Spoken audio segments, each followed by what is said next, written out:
live on 97.3. Citi 97.3. Accra.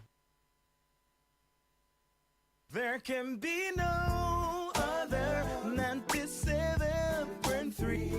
No need to change. Keep it tuned to Citi. You're number one. Don't look no further.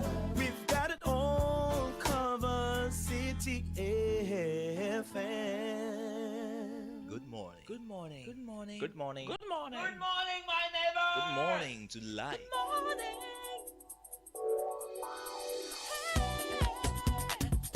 Music, talk, inspiration, in perspective. Express yourself. Good morning, my neighbor. Citi FM, your station. It's a refreshing lifestyle. Citi FM 97.3.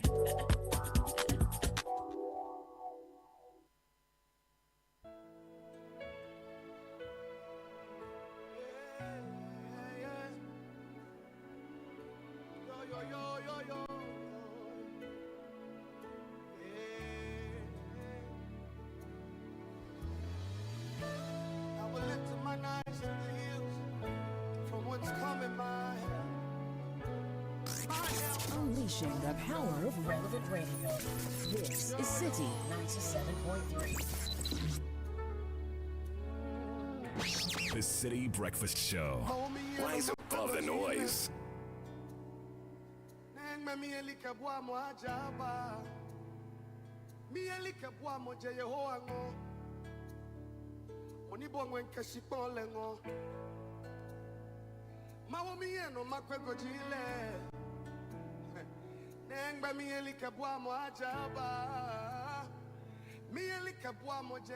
ngo Moni bo ngwen kasipon le ngo E hang oshane Moni bo oyele e wo wodoin Na moni bo Israele e wo wodoin mi asang e won biko Yehowa aboy boy, while you she. Boy, goje call me mbahe. Kajabenami, kashina no fair. Yo.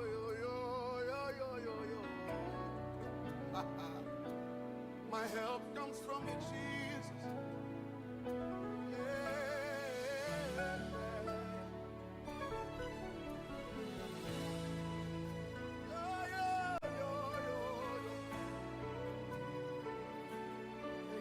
This is the Citi Breakfast Show. The city's biggest conversation.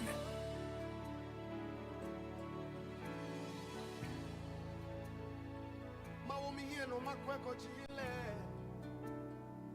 Nengba mieli kabwa mo ajaba Mieli kabwa mo je Yehowa ngo Moni bo ngwen kashikon le ngo Ihang oshane Moni bo ohele e wo wodoin Na moni bo Israele e wo wodoin Ni asang e won biko Hey Yehowa aboy boy wala she boy koje komi mbae Kaje benami ke ashina no fe Corona nyagbebo Noko nyagbebo yeah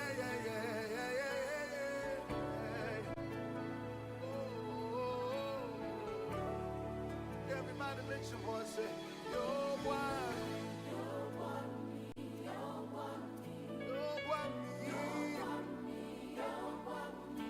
Jimmy and Okamo.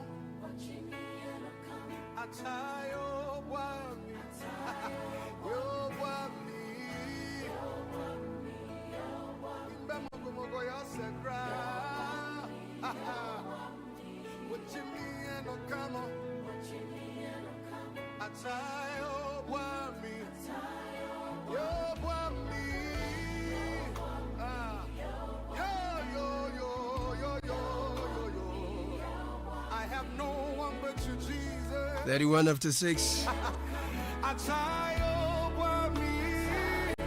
Joe Metal, Ye Obuami. Beautiful song, Kel, from Psalm 121. I'll lift up my eyes unto the hills, from whence cometh my help. My help cometh from the Lord, which made heaven and earth. He will not suffer thy foot to be moved. He that keepeth thee will not slumber. Behold, he that keepeth Israel shall neither slumber nor sleep. The Lord is thy keeper, the Lord is thy shade upon thy right hand. The sun shall not smite thee by day, nor the moon by night. And the beauty of the song is how he delivered it in the Ghana language. Ye obuami, boji mi anokamo. Yeah. Beautiful song to start your day. And some thoughts to charge your morning. There is help for you. There is help for you. God has not planted us in a land with so much resources for us to be helpless. God has not made us with so much energy, so much creativity and intelligence to be helpless. There is energy, there is help, and sometimes we just have to take the bull by the horn and take our own destinies into our own hands. There is help, my brother, there is help, my sister. A quick question for you is whether you have your cultured diamonds. Cultured diamonds, yes, cultured diamonds. My attention first came to cultured diamonds a couple of weeks ago when that precious gem was shown to me. It is a diamond, but it's not extracted from the mines as we know diamonds to be. It's not from Akwetia, neither is it from Botswana. These cultured diamonds are made in a laboratory. That's right, scientists sit in the lab and they manufacture diamonds. And if you're not told that these are manufactured diamonds, you will never know. People have put their creativity and their genius together and they are building, they are manufacturing, they are creating, they are generating. So imagine if you're an economy and all your resources are mined diamonds. If cultured diamonds become a thing and the world moves to cultured diamonds because the claim is that, oh, it's ethically done, no environment is destroyed, it's not conflicts, diamond, that means that your economy is going to plummet. So as a people, as a nation, what are we culturing? There is help, that's what I'm saying, that we have all the resources, but what if the world generates, manufactures something new that disrupts the traits of our gold, of our cocoa? You see what I'm saying? So you have all it takes, you have it in you. If you're a business, think about how to redo whatever you do in a faster, in a more affordable and cost-effective manner. If you're a contractor, think about how you can build houses in a faster, more durable and cheaper way. That's how you win. So there is help for you. If you do not just insist on extracting what is under the belly of the earth, but you move to extracting what is in between your ears. Let's put our creative geniuses together. That's Business Sense for You, brought to you by Access Bank. Access Bank says Faketwa Beji Kesia promo is in full swing. 2 mini draws, fast mega draw already taking place. We have 53 lucky customers who have won their share of over 500,000 Ghana Citi in cash and other amazing prizes like Netflix, Spotify, and Amazon Prime subscriptions. It's your turn to win big. Simply deposit a minimum of 250 Ghana Cedis into your new or existing Access current or savings account to join the promo. Deposit 500 Ghana Cedis or more and qualify for the next draw. We have solo accounts. Spend 500 Ghana or more in that with any Access Visa card and earn a chance to the next draw. The more you deposit, the higher your chances of winning. We have PS5, iPhone 16 combo, so much more in our monthly mini draws and mega draw. From now until September, we are doing this in partnership with the NLA on the Caritas Lottery platform. Join the Faketwa Beji Kesia promo. Call us on 0800 004400 for more details. Access Bank is more than banking. We'll bring you the news review shortly.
through for your people tonight, oh God.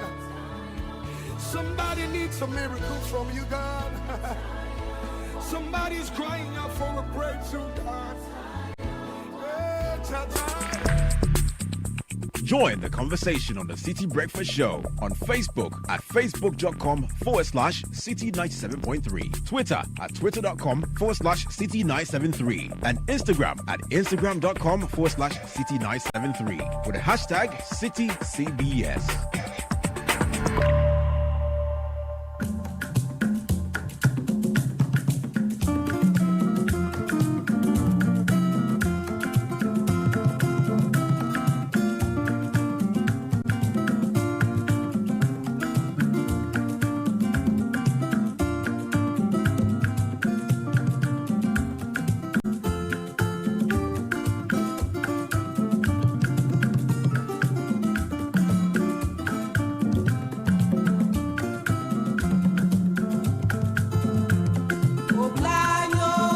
And it's back as bigger. Fidelity Bank's Boom Reloaded promo is here to reward your savings with life-changing cash prizes. Just deposit and maintain 500 Ghana cedis or more in your Fidelity account. You could win up to 100,000 Ghana cedis in our grand draw. With every 500 Ghana cedi deposit growth, you stand a chance of winning 5,000 Ghana cedis in a monthly draw. If you don't have an account here, just open one, save smart, earn points, and win big. Fidelity Bank is here for your journey. Sika Boom Style. It's a promo on the NLA's Caritas platform. T's and C's apply. Fidelity Bank is proud to be associated with the News Review. Richard Sky, Francisca Kakraforsen. Good morning. Good morning. Good morning. Yes. So it's a new day. We're here to do the Lord's work. Yes. So we have the Chronicle this morning. The big story on the front page says GRA edges closer to revenue target, mobilizes some 89.45 billion Ghana cedis out of revised 229.1 billion Ghana cedis annual target at the end of the first half of the year. And also on the front page this morning, we are told that ECG strengthens partnership with Brainfield to boost metering innovation. And Kojo Nkrumah, we are told, is also doing some work on education by building new blocks for some schools there. Nice. Okay, I have the daily graphic. President Mahama in Singapore for state visits. Also graphic Greta Home Fair opens Thursday. Highlights AI for smart cities, tech-driven homes. And Z9 helicopter crash probe underway. Reports expected in 30 days. But the big story is Yoko recovers 100 stolen vehicles. Warns public to be vigilant. And it comes with pictures of some, very high-end vehicles. Let me take you to the Daybreak newspaper. Big story. Bani Yusuf Suleimana Agalga Alabi tipped to replace Omane Boama. Also on the front page this morning, the story about the probe into what exactly happened in the Adansi area following the helicopter crash. Something here that says Galamsey fight, probe Amma Kofibua, TEEP petitions Yoko over release of seized excavators. TEEP, what is that? It's TEAP. I'm sure it's an acronym for an organization. Okay, so I'll bring you the daily guide and the front page stories. U.S. assists Ghana in helicopter crash investigation. No overstatement of public debt, and that's coming from the controller. Finance Ministry in 1.3 million Ghana cedi procurement breach. Top justices, lawyers rally for Tokono. Also 5 killed in 6 sustained injuries over Binyere land disputes. The overseer says investigation board begins work on Z9 helicopter crash. Dr. Kessel Atoforsen is quoted here as saying, also on the front page this morning, will ensure a peaceful by-election in Akotia. This coming in from Giorgio Pariado. And ADBMD commends University of Education Winneba for launching bold strategic plan. There are other stories here on the front page this morning. Yes, the Z9 helicopter crash investigation is also captured on the front page of the Daily Post newspaper. Also, GNAFF petitions Nursing Council to sanction GRNMA's David Tinkrai over derogatory remarks. And Ghana will soon have a commanding voice in the ICT industry across the globe. That's according to Dr. Kevo. And finally, from me, the BNFT says this morning, yield compression slow down to persist in second half of 2025 as Treasury prepares bond market return. Also on the front page this morning, FL Kofi leads women in fintech delegation to BOG. Something here that says CSOs want PRMA amendment could obscure oil revenue spending, and a number of other articles making the front page of the BNFT. Great. Let me take you online then very quickly. If you start with channel1newsonline.com, car dealers push for nationwide education to stop stolen car trade. Police effective strategy, not numbers, will ensure or will secure 24-hour economy on Akwetia's by-election constituency will remain blue. This is Palgrave Boachidankwa. Chinese women exploited in Telegram voyeur rooms urge authorities to act. Digitalization, cybersecurity must shape future of security training. This is Jane Opoko Achiman speaking. There are some more stories here. Suspending Galamsey operations regressive. Arocha tells Yamin. Mahama loves Lumbe songs. Julius Deborah tells family. IGP leads security team to Savannah region after deadly land dispute. On the NPP's race, stop exploiting tribal religious divisions for votes. Kofi Tonto slams aspirants. NPP needs a new face, not a failed old brand. This is Kwesi Kwarting, and Pius Hajida says NPP needs honest reflections to regain power. If you go to citynewsroom.com, Health Minister engages police to boost security at public hospitals. APP candidate files suit to halt Akwetia by-election over disqualification. Brian Echampo never campaign on tribe or religion. This is Pius Anam Hajida. If you go to myjournalline.com, there is something on Ghana, Singapore trade crossing $215 million. Mahama eyes billion-dollar growth. Still with the president, Africa needs fair finance, not charity. Mahama challenges global system. IGP deploys to Savannah region following deadly communal clash. Vehicle Dealers Union dissociates from alleged stolen car sales, pledges support for crackdown. And 24-hour economy takes center stage as Ghana courts global capital. Trump signs orders aimed at ending cashless bill policies. If you go to the High Street Journal this morning, why you may have a job but not be employed in Ghana, a labor economist insight. Volta region banks on 24-hour economy as drop on host 7th Volta trade fair. While government celebrates fiscal discipline, many budgeted items are suffering. IFS exposes the irony. If you go to the BBC, South Korea's charm offensive and other takeaways from Trump meeting. And Botswana declares national public emergency. Korean Air to buy 103 Boeing jets as Trump pressures trading partners. And on CNN this morning, Trump says he has fired federal governor Lisa Cook. She says she will continue to carry out her duties, and Israel strikes a Gaza hospital, killing at least 20 people, including 5 journalists. Very unfortunate development there. Okay, let's take you to the story about Yoko. Yes, let me take you to the Daily Graphic, and the story reads: the Economic and Organized Crime Office Yoko has recovered over 100 stolen luxury vehicles shipped under dubious means from foreign countries into the country or into Ghana.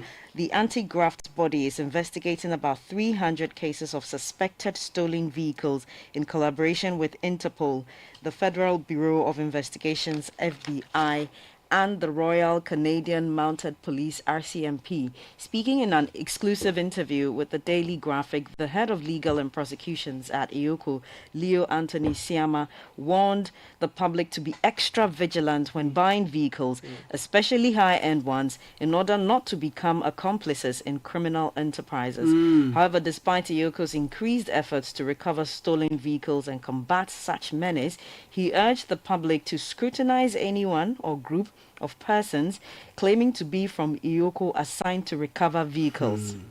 Some unscrupulous persons are posing as officials from Yoko and seizing vehicles. The public must verify the identity of such persons before cooperating with them.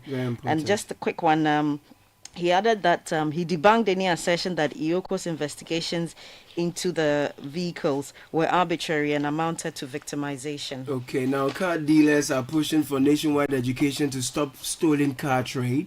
The Vehicle and Asset Dealers Union of Ghana, VADOG, has called for nationwide public education and stronger interagency collaboration to curb the import and sale of stolen vehicles in the country. The appeal follows growing reports of stolen cars being trafficked into Ghana, raising concerns about the integrity of the second-hand automobile industry and the country's global image. The issue has come into sharp focus after dancehall artists, we know this background already, so they are calling for more public education. They've dissociated themselves from such nefarious activities of those who engage in the trade of stolen vehicles. Okay, talking about investigations, let me take you to page 3 of the Daybreak newspaper. Z9 crash. The United States Armed Forces, we are told, are joining the chopper crash investigations. The Ministry of Defense has announced the official commencement of investigations into the recent Ghana Air Force Z9 helicopter crash with support from the United States Air Force. Now, the crash which happened in the Ashanti region, we do know about that background, killed a number of our compatriots. Now, the story goes on to say that the Defense Ministry, in a release signed and issued by its acting minister, Dr. Kesela Toforson, on Monday, August 25, 2025, disclosed that an investigation board has formally begun its work to uncover the cause of the crash. Now, he also said the board, chaired by the National Security Coordinator, included members from the Ghana Air Force and the Aircraft Accident and Incident Investigation and Prevention Bureau of the Ghana Civil Aviation Authority. I'm staying with the Daily Graphic, and 6 killed, 18 injured in Binyere land dispute, women, children displaced. And it reads, the death toll in the land dispute at Binyere, a farming community in Sola Tuna Kalba district in the Savannah region, has risen to 6. 5 people were killed in the early hours last Sunday, while another person was shot dead on Monday morning. Also, 12 more people have sustained various degrees of injuries, bringing the total number of injured persons initially 6 to 18, with some said to be in critical condition. Last Sunday's incident was reportedly triggered by a disagreement over a parcel of land. Following the disturbance, a number of residents, particularly women and children, have been displaced, while properties have been destroyed. Confirming the incident, the district chief executive for Sola Tunakalba, Sinkin Asaka, said the violence erupted after the chief of the community sold a piece of land to a private developer, but some community members resisted the developer's attempt to access it. A story closely connected to that is that the IGP, Christian Teteyono, has led a high-level security delegation to the Savannah region in response to the recent communal clashes that left several people dead. According to the Ghana Police Service, the team from the National Police Headquarters will engage chiefs, opinion leaders, community representatives to discuss measures aimed at restoring peace in the communities you just read. Okay, so let me take you back to the Daybreak newspaper, because there's a troubling story on page 7 of the newspaper. Jihadist attack near Ghana border. And the story says a weekend attack by the jihadist group JNIM in Burkina Faso has resulted in the deaths of 4 government militiamen with their weapons looted. Now, Joy News correspondent Elias Tutanko reported from the Upper East region, indicating that the incident occurred on Saturday, August 23, in Bitu, a town located near the Ghanaian border in Boko municipality, raising concerns about the ongoing security crisis in the region. Now, the victims were members of the Volunteers for Protection of the Fatherland, a civilian auxiliary force created by the Burkinabe government to assist its regular army in the fight against persistent and deadly insurgency. This Very particular troubling situation in the development. north of the country, we need to do something about it because Yeah. it looks like we are not safe after all. Still on That's too security, but down south, regarding the Akwetia by-elections, the National Commission on Small Arms is warning against carrying weapons. Now, the National Commission on Small Arms and Light Weapons has warned that the Akwetia by-election on Tuesday, September 2, 2025, will be a no-go area for weapons. The Commission has therefore cautioned political actors, party leaders, and the public against carrying lethal and non-lethal weapons, including firearms, tasers, pepper sprays, knives, and machetes during the electoral process. We'll stay with security and we'll come back to Akwetia, but the health minister is engaging the police to boost security at public hospitals following the recent spat we saw at the Greater Accra Regional Hospital. So Minister of Health Kwabena Mintah has revealed that his ministry is in talks with the Ghana Police Service to provide security at public health facilities across the country. A decision follows an alleged attack on health workers at the Greater Accra Regional Hospital by a group led by activist Ralph St. William. So we heard him on the Breakfast News this morning talking about engaging the police DCEs to see how they can deploy some of the uniformed men. What is the to, latest on the hospitals. investigations that they are conducting into what happened at Ridge? Yes. Have they arrested the people? I think I read somewhere they said that the investigation was done and that it will be presented to the minister on Monday. Well, that's I the read that administrative from, bit. But in terms Goodman, of the people, the arrest criminal and all. investigations, have they, the police, the Goodman told us that one person at least was arrested at some point. Yes. But in terms of, what has happened since, we are not hearing anything from the police. That's true. This is unacceptable. It's irresponsible. We need to know what's going on. That's It is true. important. Meanwhile, if you go to the Overseer newspaper, Yes. we will ensure a peaceful by-election in Akwetia. This is Opariado speaking. The national youth organizer of the National Democratic Congress, George Opariado, has reiterated the party's commitment to peace and lawfulness ahead of the Akwetia by-election. Now, he emphasized that the NDC is a law-abiding party that will not tolerate or engage in acts capable of destabilizing the country. Now, it's also important, what has happened to the guys who committed the violence we saw in the Ablekuma North limited rerun? We are not hearing anything from the police. Is there a cover-up of some kind, or what's going on? We need to know what is happening so that we don't encourage people to misbehave again. Yeah. 2 months or more or thereabout after what had happened, we are not seeing any movement in terms of bringing the people to justice. That's true. Yet we are going into other by-elections with new promises. Exactly. There was a story about overstatement of public debt in one of the papers. I want to stay with the subject of crime. Let's There's do a that. story in the Daily Guide newspaper. A woman arrested for allegedly stealing baby in Wa. And it reads, the Upper West Regional Police Command has arrested Abuna Martha Manebe 38 for allegedly stealing a 1-week-old baby and other valuables belonging to the baby's mother at Wa Market, Kejitia. A statement signed by the Upper West Regional Police Commander DCOP Dakonfe Lomote said on August 1, 2025, the complainant Miss Kofi Muinbele delivered a baby boy at the Wa Regional Hospital where the suspect was acting as caretaker for another patient. According to him, the suspect, under the guise of a caretaker, deceitfully lured the complainant to purchase baby diapers in the Wa market and took advantage of the situation to abscond with the infant and her handbag containing mobile phone, cash, and other personal effects. Well, still staying with matters having to do with alleged crime, if you go to page 3 of the Chronicle, suspected soldier kidnapper detained by the military on the orders of a court. Now, Bernice Besse reporting on page 3 of the newspaper says Corporal Bernard Botte of the Ghana Armed Forces, along with 6 alleged civilian accomplices, has once again been remanded by the Circuit Court in Accra in connection with an armed robbery and kidnapping incident involving a fuel tanker. Now, the accused first appears before His Honor Samuel Bright Aqua on August 11, 2025, where they all pleaded not guilty to 4 charges, including conspiracy to commit robbery, and kidnapping. It goes on to provide further details, but we're told that the people involved have been detained by the military following orders from the codes. Okay, now, Caleb, let me bring you two stories from the Public Accounts Committee sittings. Now, the Public Accounts Committee of Parliament has referred the Ministry of Finance to the Attorney General and Minister of Justice for prosecution over procurement infractions amounting to 1.3 million Ghana cedis flagged in the 2024 Auditor General's report.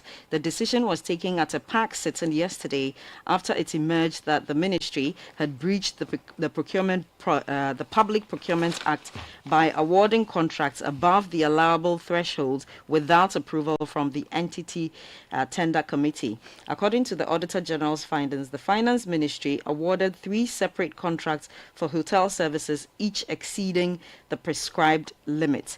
The contracts included a conference workshop for the preparation of the 2024 budget implementation instructions at some 145,000 Ghana cedis, a residential and conference package for the annual budget divisional staff retreat at some amount a little over 956,000, and it goes on listing the amounts and the activities they were used for. I'll stay with the PAC sitting because the Controller and Accountant General Kwesi Ejay has dismissed claims that the public debt was overstated by 138 million Ghana cedis, insisting that recent reconciliations with the Auditor General confirm the figures in the government's financial statement and those remain accurate. We'll get some more details from the Auditor General subsequently because it's an interesting development here. Can I do a quick one on WAEC? Okay, sure. Yes, and at the back page of Daily Graphic, WAEC backs GES to dismiss officials involved in exam malpractice. Okay. The West African Examinations Council, WAEC, has thrown its full weight behind the Ghana Education Service, GES, to dismiss any examination official found to have engaged in malpractices in the ongoing West Africa Senior School Certificate Examination for school candidates. That's WASI SC. The move, it said, was a step in the right direction to help deal with the canker of examination malpractice. Yes, we back it so that it will deter others from engaging in such practice. That's according to the head of National Office at WAEC, Dr. Rosemond Wilson. Just to quickly mention that we're told that Ghana is preparing to pass a bill to regulate cryptocurrency, and that by September of this year, the Bank of Ghana will send a legislative framework to Parliament for consideration. You find that story on page 5 of the BNFT. I've been calling for this for some time now, and I think it's the right direction. Good one there. It's a good place to end the news review. Thank you, ladies and gentlemen. Sikaboom! Fidelity Bank say save and win. Muntio! Sikaboom! Just to post it and begin. Every 500 CDs you keep for a month, you get 1 point all at once. More deposits, gets more points in. More points, more cash you feel win. How many points? 1 point every 500 CDs. What if you win? 5,000 CDs monthly. And the grand prize? Hey! 100,000 Ghana CDs. Don't wait. Visit any Fidelity branch or agent nationwide to deposit in multiples of 500 CDs. The more you deposit, the better your chances to win 5,000 CDs monthly and 100,000 CDs in the grand draw. Terms and conditions apply. Win with us. Fidelity Bank, believe with us. Sikaboom! This is an NLA approved promo, now running on the Caritas Lottery platform. Oh, jump on now. Go, the go. Google me. I want time when you come back where I don't hear the sound of your car. Why you buy new car? No, I don't change my car. It be the same ride. It be the fuel way I change. Way one shouts it. Ever since I started using the all-new Excellium Premium Fuel, fortified with 3-in-1 action. Oh, Joe, now my car they run like electric car. No, it's so. This is the type of fuel where they want to. Because now engine they cost. Where they want for way if I buy it, it go protect my engine. And with the small way I buy, I go drive, sir. Absolutely. It's like strapping a turbocharger to your engine and giving it a protector. And what they boss my mindset be the 3-in-1 action, no? Excellium they prevent up to 99% of deposit. It be anti-wear, some be anti-corrosion. Won't pay when I open them. Hey, so where can I find this magical fuel? Just head over to any Total Energy service station and your car will thank you. Hey, then make a finish my gobe fast, then rush go Total Energies. My friend, but why you hand my gobe inside? I give you info. Make a fill the gobe too small. The go. Excellium is designed to protect your car engine, decrease fuel consumption, and lower CO2 emissions. Don't say fuel, say Excellium. Choose Excellium, choose quality. This is the City Breakfast Show, the city's biggest conversation. Shika Caesar joins us in the studio with the breakfast edition of the City Business News is brought to you by Valex. Valex says affordable document management solutions is what you get when you come to Valex Lease. And EcoBank as well as MTN are proud to be associated with this bulletin. Good morning, Shika Caesar. Good morning, Caleb. Hello and welcome to the breakfast edition of the City Business News, proudly brought to you by MTN, Goil and EcoBank. I'm Nashika Caesar. Coming up, Ghana attracts $652 million investment in 2024, despite a 5% decline in foreign direct investment value. Also coming up, government tightens gold sector oversight ahead of key financial evaluation. And later, customers of defunct First Bank Financial Services threaten strike if their 170 million Ghana Cedi locked up funds is not paid in 2 weeks.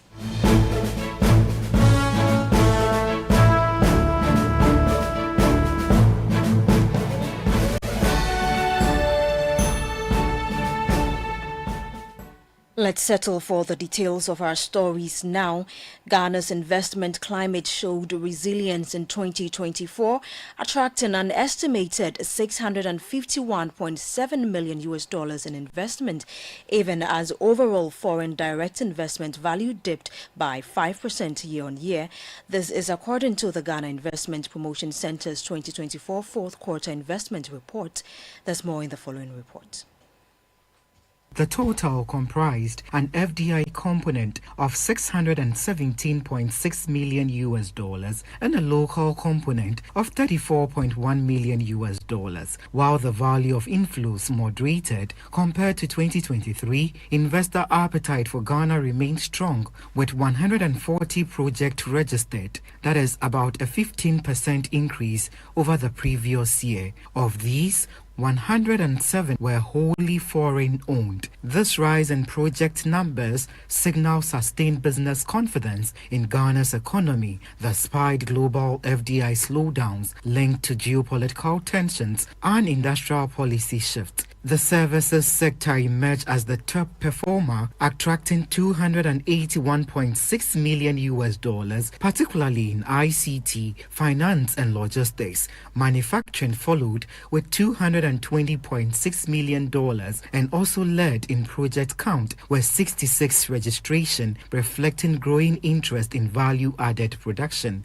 General trade, tourism, and agriculture also contributed steady inflows, reinforcing Ghana's diversified investment base. Emmanuel Opong with that business desk report.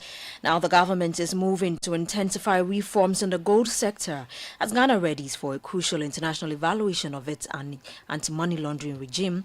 The Deputy Finance Minister Thomas Nyakwampim delivering a statement on behalf of Finance Minister Dr. Kasil Atuforsen warned of potential grey listing by the Financial Action Task Force if standards are not met. Ghana's gold sector contributing 7% to GDP and 64% of exports faces scrutiny over illegal mining and smuggling. A Swiss aid report revealed over $11.4 billion worth of gold was smuggled between 2019 and 2023. The government is urging coordinated action by regulators and law enforcement.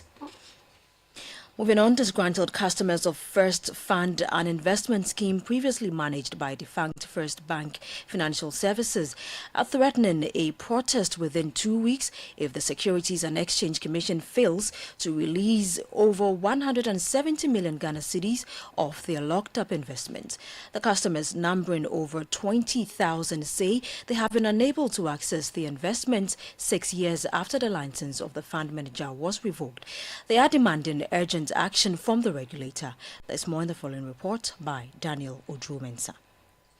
The customers of First Fund are lamenting the Securities and Exchange Commission's inability to release their locked-up cash Years after appointing 3 different fund managers to oversee the distribution, SEC took over management of the fund from First Bank and first assigned it to TTL, which failed to make payments to the aggrieved customers. The regulator then handed the mandate to Octane DC, but that also yielded no results. The latest fund manager, SEM Capital Advisors, is yet to complete the reconciliation of accounts for payments to be made. Speaking to Channel 1 Business on the applied 6 years on, co-convener of the disgruntled customers, Johnny Kwabena said that failure by the SEC to meet their demands within 2 weeks will trigger a protest from the distressed investors. The board led by Professor Dodonu, they don't care about us. And what we are saying is that I think that the only language they understand is demonstration.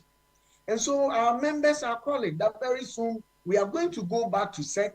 We are going to talk to the Minister of Finance, the Honorable Ato Kassim, to look into this. We cannot allow private companies to come up, collect monies from the investing public, and decide on how they invest this money without recourse to shareholders. And at the end of the day, we lose all our funds. Once we have a regulator, the regulator should be able to come to our aid.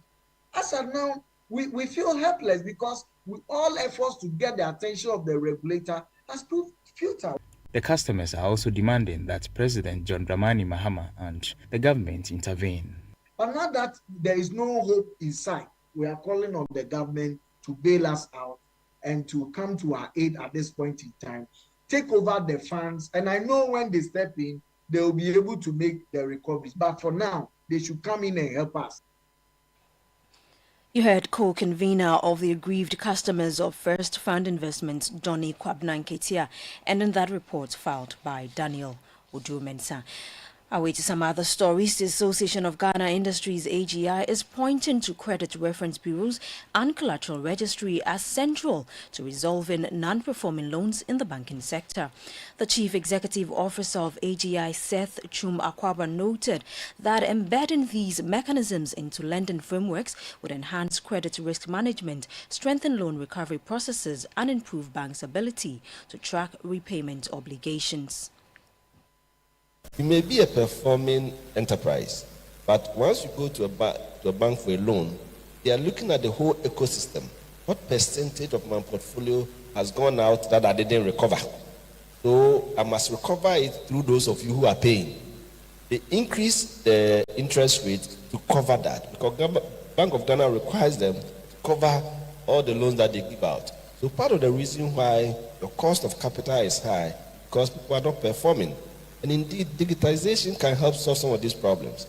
Introduce the Credit Reference Bureau, the collateral registry. These are all mechanisms for helping to improve transparency and ensuring that we can track individuals. If you are not performing, deal with it.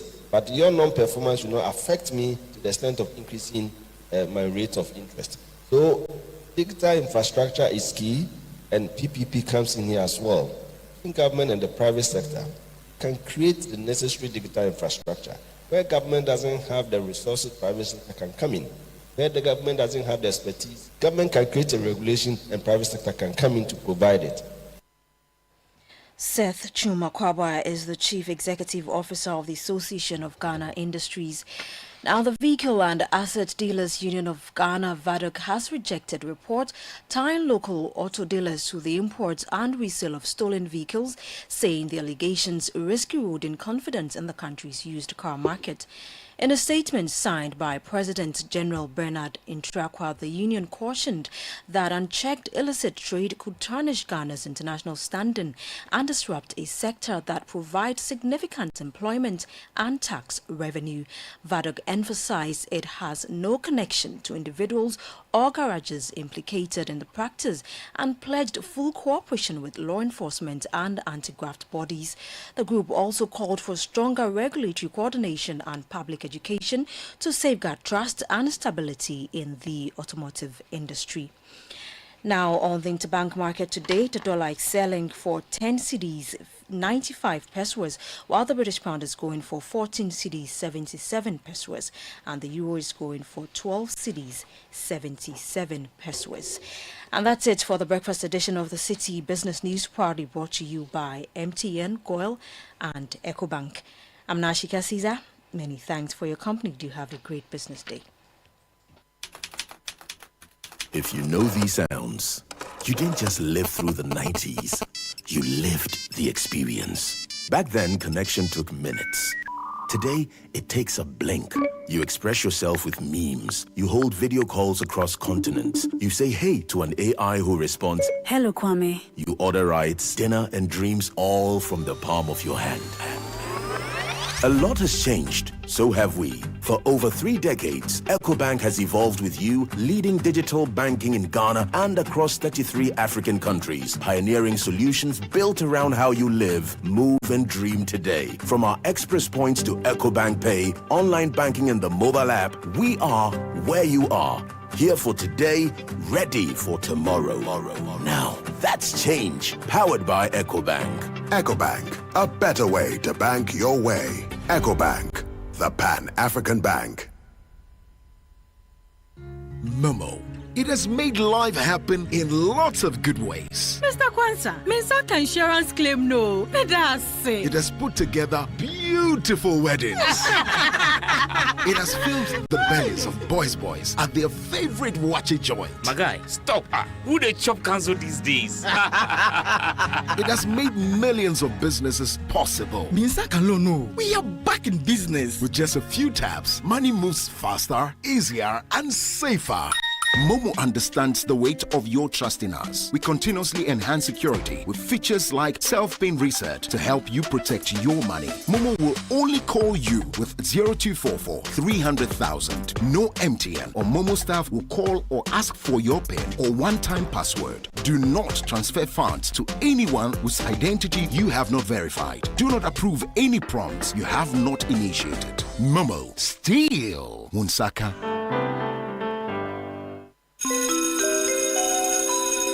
Announcing Ghana's first unlimited photocopier leasing. Yes, from just 983 Ghana cedis, you can lease a multifunctional photocopier and print unlimited. Yes, unlimited and free paper every month. Guess what? That's not all. Toners, repairs, and maintenance all are free. And oh, I'm not kidding at all. And we cover the whole country. Yes, the whole country. What are you waiting for? Just visit us at www.valexlease.com or call 0244 644048. I repeat, or call 0244 644048. Remember, terms and conditions apply. Valix Lease, affordable document management solutions. The City Breakfast Show. Rise above the noise.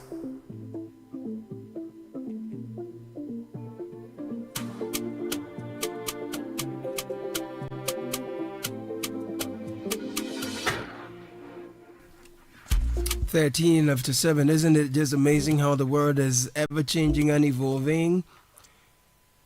Well, today it's AI, tomorrow who knows. One thing is for sure, a lot has changed, but guess what? So has EcoBank, and for over 3 decades, EcoBank has pioneered a range of digital-first banking solutions designed for the way we live today.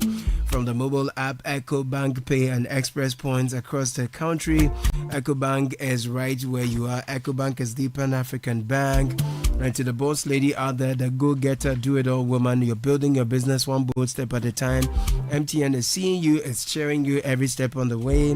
It's crafted the MTN Ejumapa just for you. It's your new business bestie. With special data and call bundles, you stay connected to your customer supplies and everything that helps your hustle grow. And MTN Ejumapa also comes with insurance benefits to help protect the business you've worked so hard to build. So it's time to level up. Dial star 5060 hash now. Grab your Ejumapa bundle. Let's get to work on your success story together. MTN Ejumapa, powering women in business. Attention offices, schools, print hubs. Why buy a photocopier when you can lease and print unlimited? Introducing Valex Lease Equip Limited, Ghana's first unlimited photocopier leasing service. From just 983 Ghana cedis a month, you can lease a reliable multifunctional photocopier and print unlimited. Yes, unlimited with free paper included. That's not all. You enjoy free toners and cartridges, free repairs, free maintenance, plus nationwide coverage across all 16 regions. So stop spending big on machines, paper, repairs, and maintenance. Switch to Valex Lease and keep your cash for what matters. If you're ready to upgrade, visit valexlease.com. Valex is VALLEX lease.com. Call 0244644048. Remember, customized payment options and packages are available. Valex Lease, affordable document management solutions. Gabby Affair is in the studio with Kickoff, our sports news segment. It's brought to you by Polytank, Lesheho, and Shell. When it comes to water storage, the name we all know is Polytank. 3 decades still going, trusted by all generations. Always choose Polytank for guaranteed quality. Available at the same price across the country at Polytank partner shops. No matter the size, durability is always assured. Polytank does not request for Momo payments online, and you deserve financial peace. Lesheho is here to give you just that. No matter your expense, we have the right loan to meet your needs at the right time. Simply call or WhatsApp 02700 4799. The name is Nana, and you will be sorted. Lesheho, let's improve life. And if you want your engine to feel confident, protected, and ready to perform, that's when Shell V-Power comes in with its Dynaflex technology, specially formulated to clean and protect your engine, giving it that boost it needs.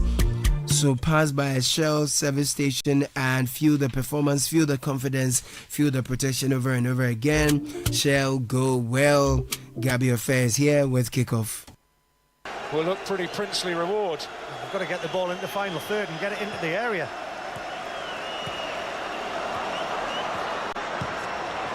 Oh, Saboswai leaves it. Look at Mo, what a moment! What a moment!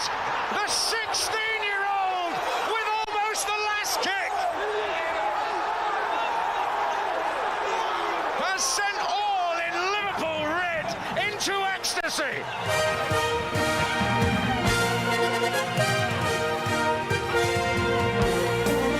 Alright, it's a special night for Rio Ngumoha, 16-year-old, given Liverpool all 3 points at the St. James's Park against Newcastle United on Monday Night Football. It was electric at Newcastle's home grounds, with Liverpool running away with all 3 points. Reactions coming up, plus some tennis news from the US Open and some update from the local scene as well in the next 10 minutes. Many thanks to Zonda GH, Shell Go or Polytank Ghana, and Lesheho. Let's improve life.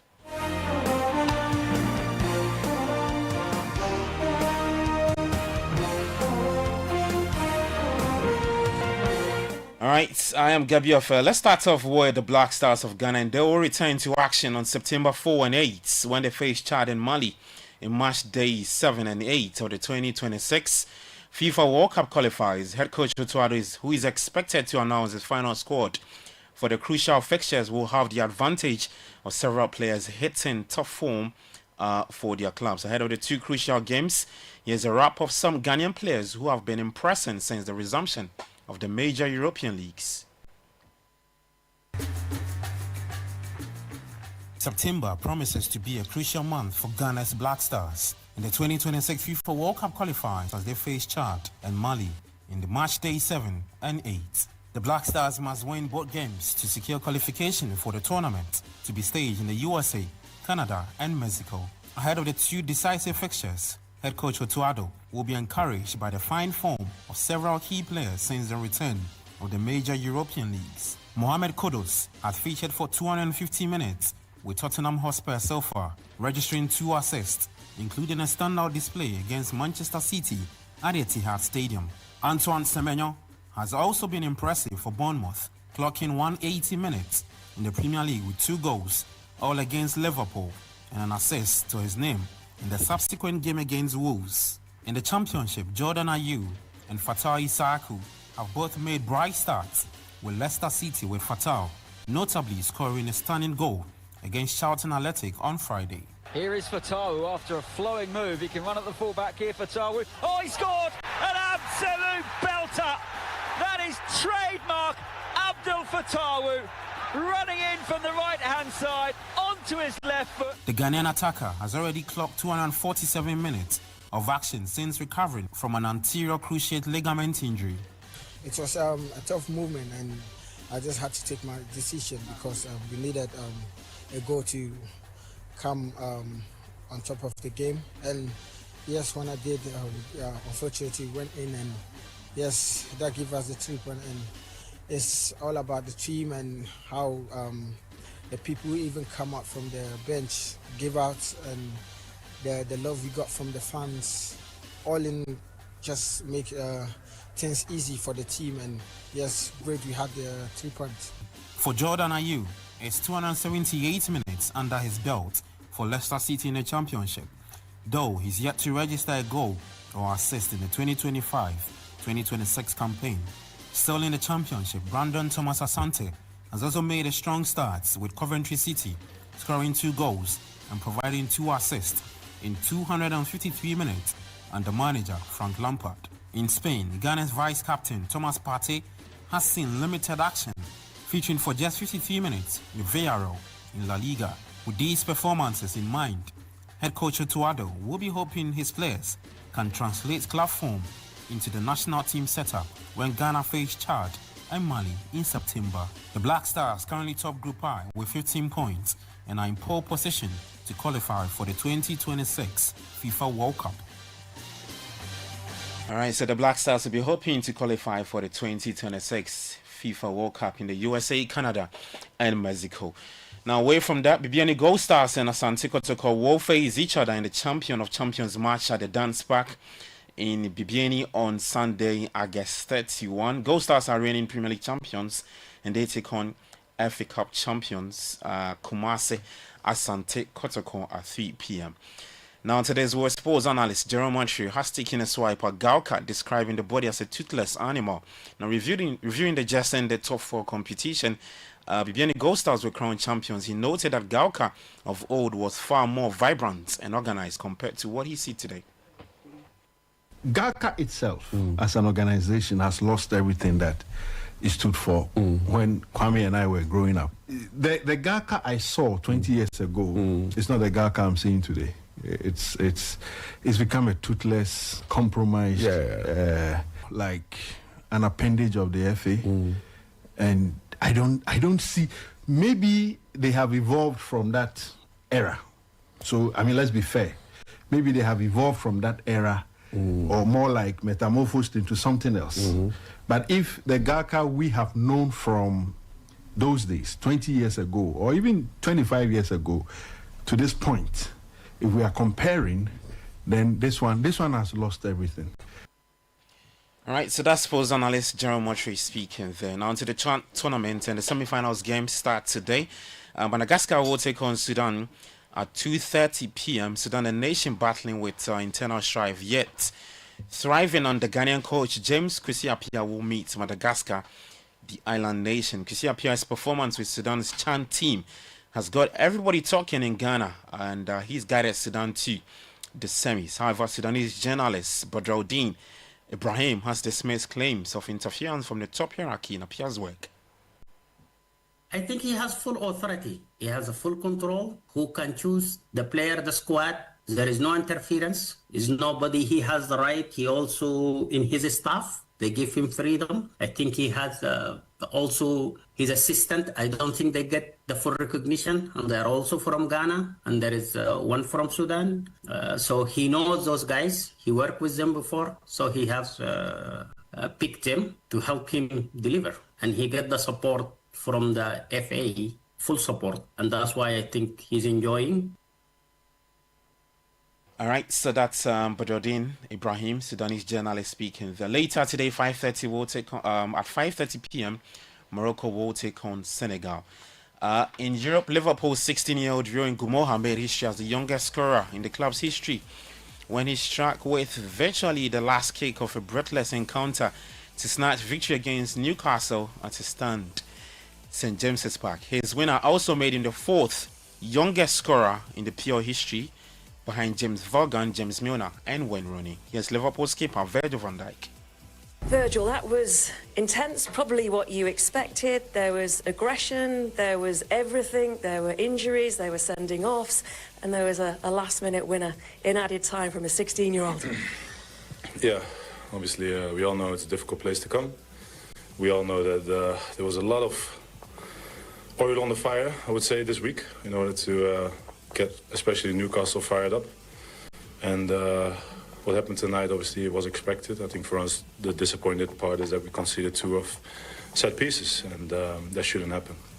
But overall, great 3 points, move on, and focus on the next one.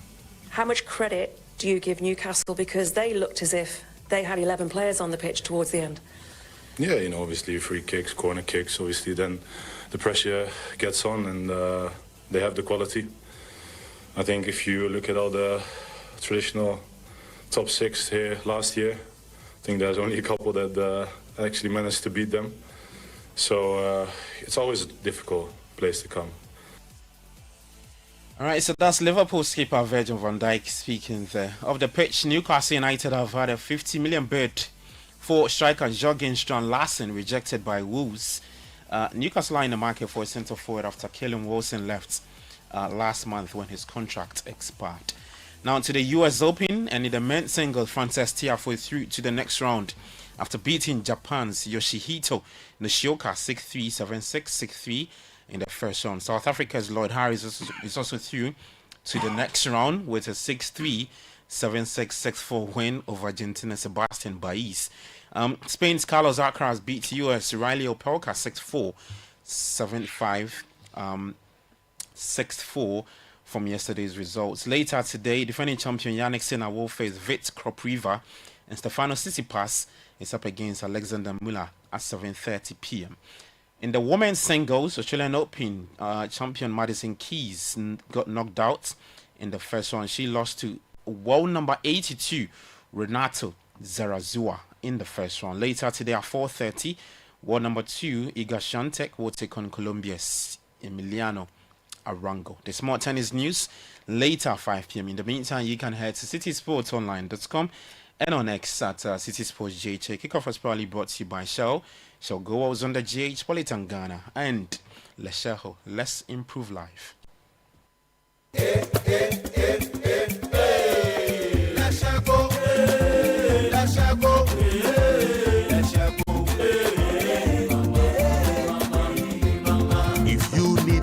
Services, innovative financial solutions.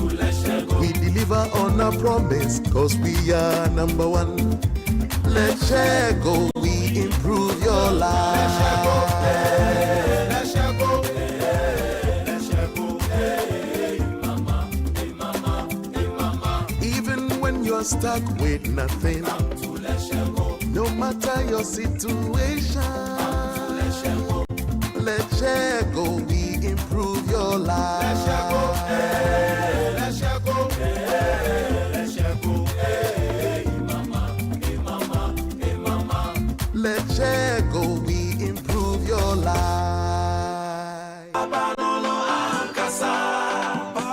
Polytech is everywhere, durable and authentic. Stronger brand you can trust. Polytech, we get some more.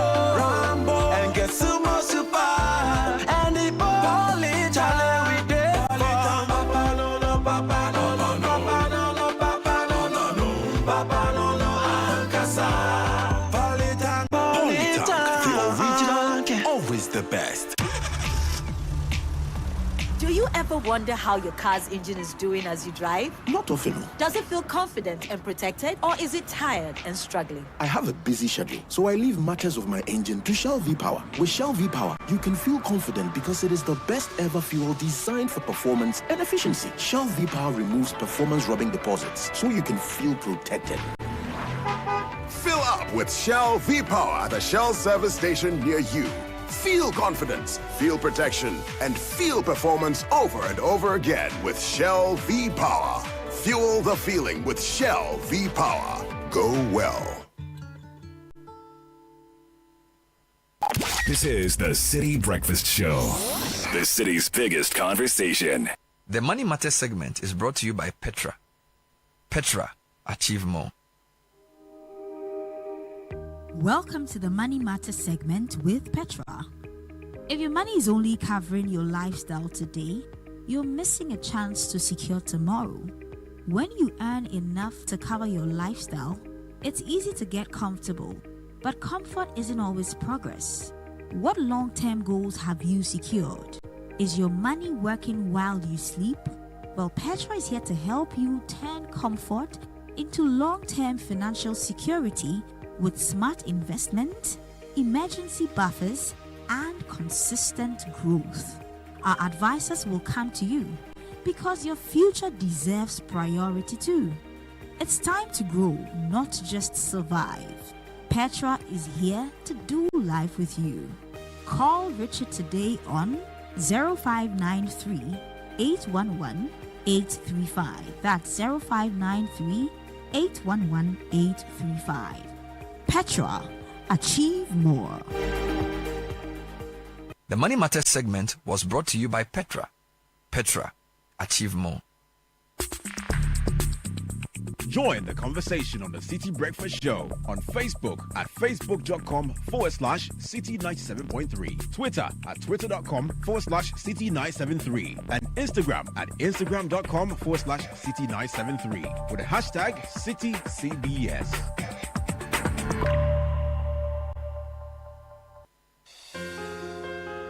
Experience Ghana like never before. Celebrate the very best of made in Ghana products and services at the This is Ghana Exhibition 2025. From beautifully crafted traditional items to cutting-edge local innovations, this two-day fair will showcase Ghana's finest, from SMEs, startups, research hubs, manufacturers to proudly homegrown brands across every sector. And that's not all. Get ready to be thrilled by live performances from Kwampa and the electrifying Inchin Band, adding music, rhythm, and culture to the celebration. It's Saturday the 6th and Sunday the 7th of September 2025 at 10 a.m. through till 5 p.m. each day. It's going to be at the A4 Sutherland Children's Park. Now for enquiries or registration, call 0205-973-973. The This is Ghana Exhibition 2025 is powered by Channel 1 TV and 97.3 Citi FM and proudly sponsored by MTN, EcoBank, Side Hustle by EK Brand Consult, Ghana Enterprises Agency, Ghana Export Promotion Authority, and Ghana Exim Bank, and it's supported by Twillium Industrial Company Limited and Build Financial Technologies.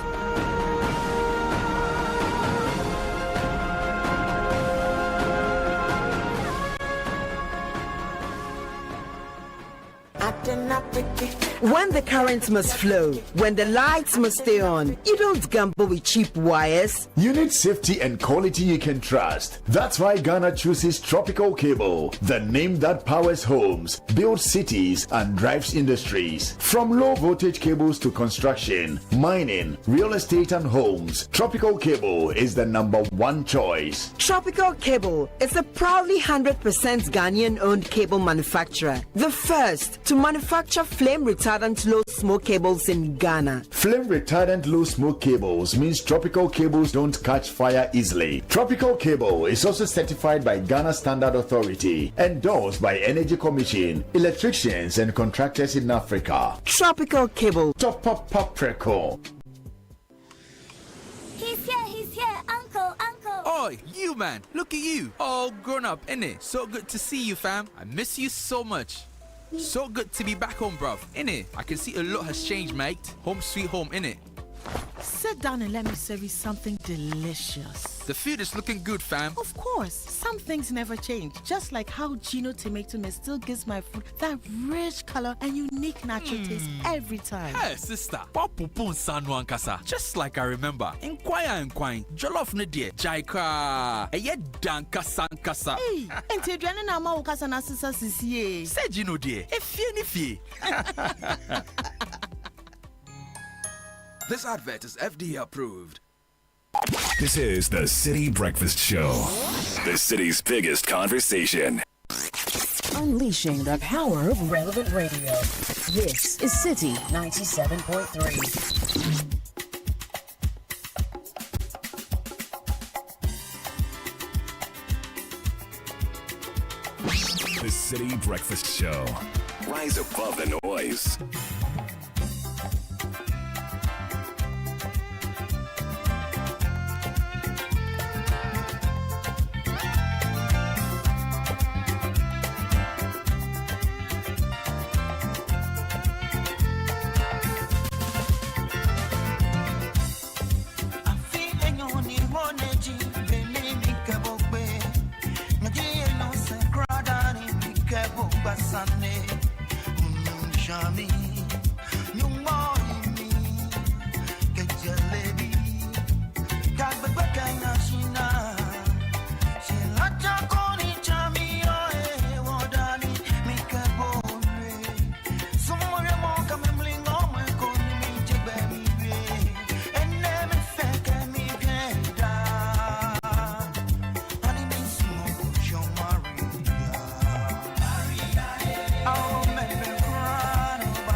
Amapino calls this one Maria. I love it so much, and it always reminds me of my 70 plus, old lady friend Amazia Edu.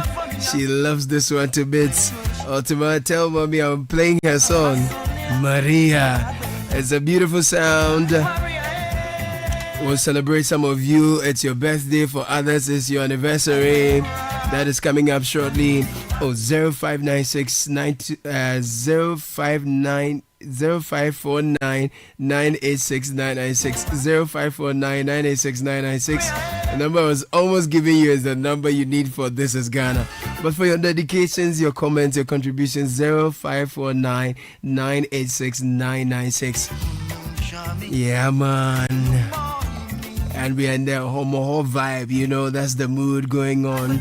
With so much engaging our minds today, some of you have asked whether there's still space on the This Is Ghana huge platform for Ghanaian innovations. We'll bring you answers. And then also there's this bit of a confusion over our public debt. What is the real size of our public debt? We'll clarify that for you a bit later in the morning. We're told Yoko has helped recover over 100 stolen vehicles, and all these are luxury vehicles.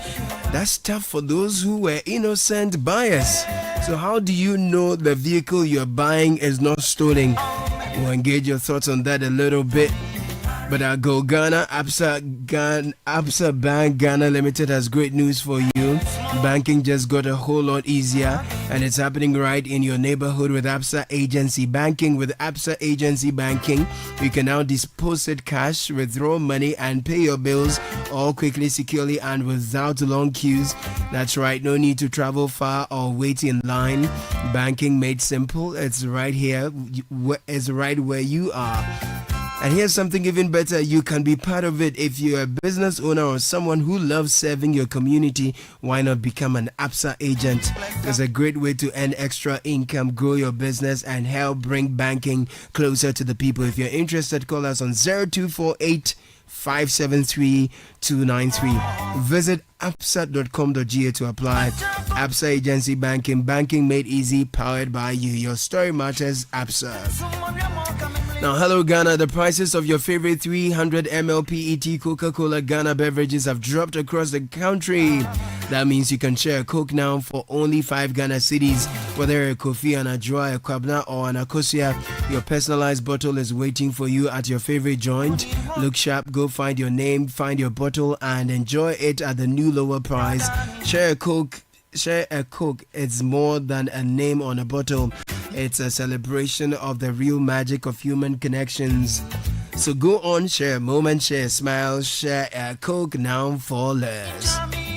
So tell me, what are you proud of? At First Atlantic Bank, we are proud to be crowned Digital Bank of the Year, not once but 2 times back to back. It's not just a fancy title, it's a celebration of a commitment and relentless drive to give you the ultimate convenience in digital banking. Whether it's through our mobile app, internet banking, USSD, or any of our seamless platforms, we make sure your banking experience is truly safe, fast, and secure. So why settle for less? Join the Purple family today. Experience the true meaning of smart banking. 2-time Digital Bank of the Year, back to back. If will enter your ear, if will enter your eye. Follow the conversations on our social media platforms. First Atlantic GH, First Atlantic Bank, refreshingly different. Some wonderful listeners are celebrating their birthdays today. Yes. Let me take the very first one for my good friend and brother Patrick Fafali Azamati. He's a fine legal brain with Taylor Crab here in Adabraka in Accra. You can even call it Asylum Dine if you like. May your year be filled with wisdom, success, joy, impact, and countless victories in law and life, my brother. Keep inspiring with your brilliance and service. Wonderful. Patrick Fafali Azamati Togiga. No, may the Lord God bless you. Continue to go to places. Yes. And may you impact as you always do. Fantastic. And good morning. My name is Samuel from Shy Hills. I wish my lovely wife Priscilla a happy birthday. May the good Lord continue to bless her with good health, happiness, and long life. Good morning, City team. Please wish my grandfather and spiritual father, Apostle Engineer Kojo Safo, a happy birthday on my behalf. Thank you, Safo at East Legon. Okay, today is the birthday of Apostle Kojo Safo, father of the great Juganicious Adjoa Safo. Oh, beautiful. Yeah, so there must be a party in the comedy. Yeah, man of many inventions. Yes. There will be a party today. Yeah, there'll be a party after party. Good morning, City team. Help me wish Miss Akosia Stella, who's doing a national service, and Michelle Camper glorious birthday. May the Lord continue to bless her. This is coming from Vincent, aka Mangala. Okay, so happy birthday to Dr. Gerald Nyanyo Fio. Wishing you a blessed and joyful birthday, dog. You're a lecturer at the UPSC and former lecturer at the same institution. May God continue to bless you richly, grant you favor, and guide your path according to His perfect plan. Warm regards from Ernest Ahimfo, multimedia journalist. Happy 15th birthday to Eileen Mamle Kwashi. Daddy, Mommy, Elsie, and Anne wish you a day full of joy, happiness, and blessings. We pray that God's plans and purpose for you come to pass. And a very quick one, happy birthday to our son, Joel Delali Amagashi. Belated happy birthday to you. A message for you is taken from the book of Proverbs 3:3-6. Let not mercy and truth forsake you. Bind them around your neck. Write them on the tablet of your heart. And so find favor, high esteem in the sight of the Lord. This is coming from Wise Ayram Amagashi and Grace Salom Chakboy. These are your parents. Happy birthday to you. And good morning, bro. Happy birthday to me, Georgie Boji. Okay. Georgie Boji. Happy birthday to you, sir. Have a blast. And if you're looking for a best of flavor in every sip, discover the refreshing taste of Piva beverages. Enjoy the Piva Cola flavor, perfect fit anytime. We have the Piva Orange Fruit Drink, Piva Cocktail Fruit Drink, Grape Fruit Drink, Piva Tangy Fruit Drink. All bursting with amazing flavors just for you. It's available at a local store near you, so call 0550-032-231. Piva beverages, a taste you will love. It's an advert that's FDA approved. And we have a beauty joining us in the studio, Scott. Yes. Yeah. You know, these days when I hear all I hear is say kutu, say tam, you know. I mean, come on. Yeah. BAM. I say bam. All right, me I hear something else. You will hear something else. No, but you know, anytime Frema joins us, when she leaves the Dynamic Friday to join us in the morning, it means something extremely dynamic is ongoing. When people finish listening to her on the Citi Breakfast Show and they are listening to her elsewhere, then they begin to have all kinds of... They wonder what is going on. Are we listening to the same person or something? She's a woman of many parts. Calm down. Bless you. Yes. Let me say so. Frema Mr. Kuda. No, this morning you're looking green. No, welcome to Ghana. You're looking green because you are representing the green, the Ghana flag. Thank you very much. Yes, you know, I mean, people go for the appointment stuff, sitting and they are asked, where you are going, what does the coat of arms? I said, no. So the government is up on the side. Yeah, you ask coat of arms, but we want to answer Ghana flag. We have to tell you about the Ghana flag. Yes, you understand, because the coat of arms is something used by Ghanaians. Very important. And the flag is also used by Ghanaians. Therefore, one may ask, what are the Ghana colors for the flag and the meaning? So you understand. I feel it. Download what you learned for the coat of arms. What we've learned, that is the answer. By all means, it must come. That's the answer. Whether the question asked or not. That one they give you 2 for effort. So I understand you've hoisted the Ghana flag at the Efua Sutherland Children's Park. One time. Hey, what's going on? What? No, you should be asking what isn't going on. What isn't, it is, this is Ghana. Sir? So if you hear the name, we are literally presenting the country to citizens and the world at large, So on the 6th and 7th of September, we are all going to the Efua Sutherland Children's Park. Yesterday I heard someone say, should we still call it Children's Park? Well, it is. That's a topic conversation for another day. So for now, therefore one it still remains. Therefore, one will ask, is it still Children's Park? But the name still remains. It is what it is. Efua Sutherland Children's Park. Absolutely. Exactly. And so something magical is happening something there. Awesome. Something amazing. Fantastic, Yeah. If you really want to know Ghana well, if you really want to know who we are as a people, our economy, our culture, what we believe in, our foods, everything, innovation, our services, you need to be at This Is Ghana, because we are bringing everything Ghanaian into one space. Right. And we are giving you the opportunity to know much more about things you have little knowledge already. Those you don't even know. You know the way people are quick to say Ghana they am producing BBI. You can't stay in your house and know what we are producing. No, we have left that bus. You understand? Long ago. Now we are thinking of how to scale it up. Every day. How to go beyond borders. What you say? You got it? Yeah, the Quaboting. Thank you very much. That is where we are right now. Wow. Exactly. No, so you are saying that if we add value to Ghana products, if we have services that are made in Ghana, if we have innovations and inventions that are made by Ghanaians with Ghanaian ingenuity, whether with funding from wherever, once it's made in Ghana, you have provided that platform. Yes. And Caleb, I don't think it is fair for us to say that we are not producing anything. We are not producing anything. We are doing so much. And the quality is top notch. The quality is good. The packaging is excellent. Talking about packaging, yes. EPAC was on TV yesterday. Oh my God. Caleb.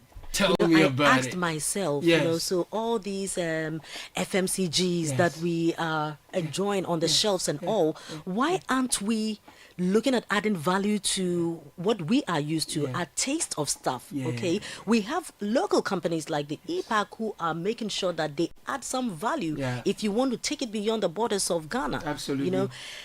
And it keep is it about, on Ghanaian shelves. It is about partnerships. It's about, the yam is there, yes, but beyond just eating yam and abom, I said, Kobina, what else are we doing? Why don't we have the proper yam chips, And I'm sure somebody is doing it somewhere. But the sad thing is, we don't know.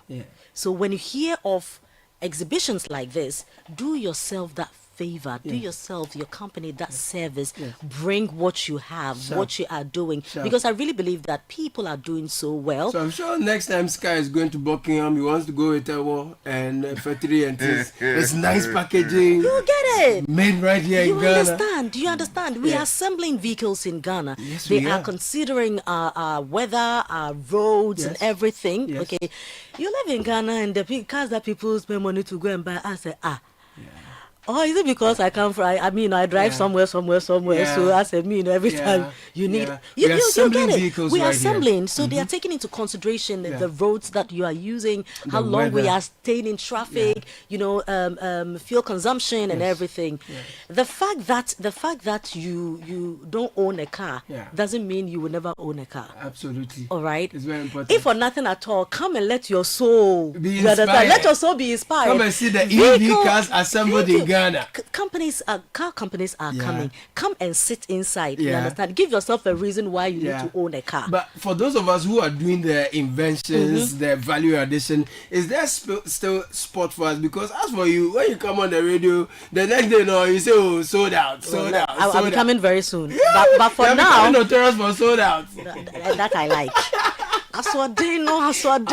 You get it? Yes, Caleb. Look. So right now we have, for instance, the admission checkers. That when someone is done from senior high school, you are able to check the university that your grades will match up. Yes. You know, and this is a Ghanaian's innovation. Right. All right, so there's school for everybody. So tech solution instead of in the absolutely ed tech space. exactly. So instead of you buying all forms of, application forms and admission forms, you know exactly where you can go. Sure. So this wastes time. It saves time. It saves money. It saves everything. These are Ghanaian innovations. Amazing. People are coming. Look, we have the CSIRs coming. We have the Atomic Energy Commission coming. Quite a number of companies are coming. So this is where we can tell the Ghanaian story, because I believe that we have a story to tell. Is there space for us if we have not registered yet? Do you have space?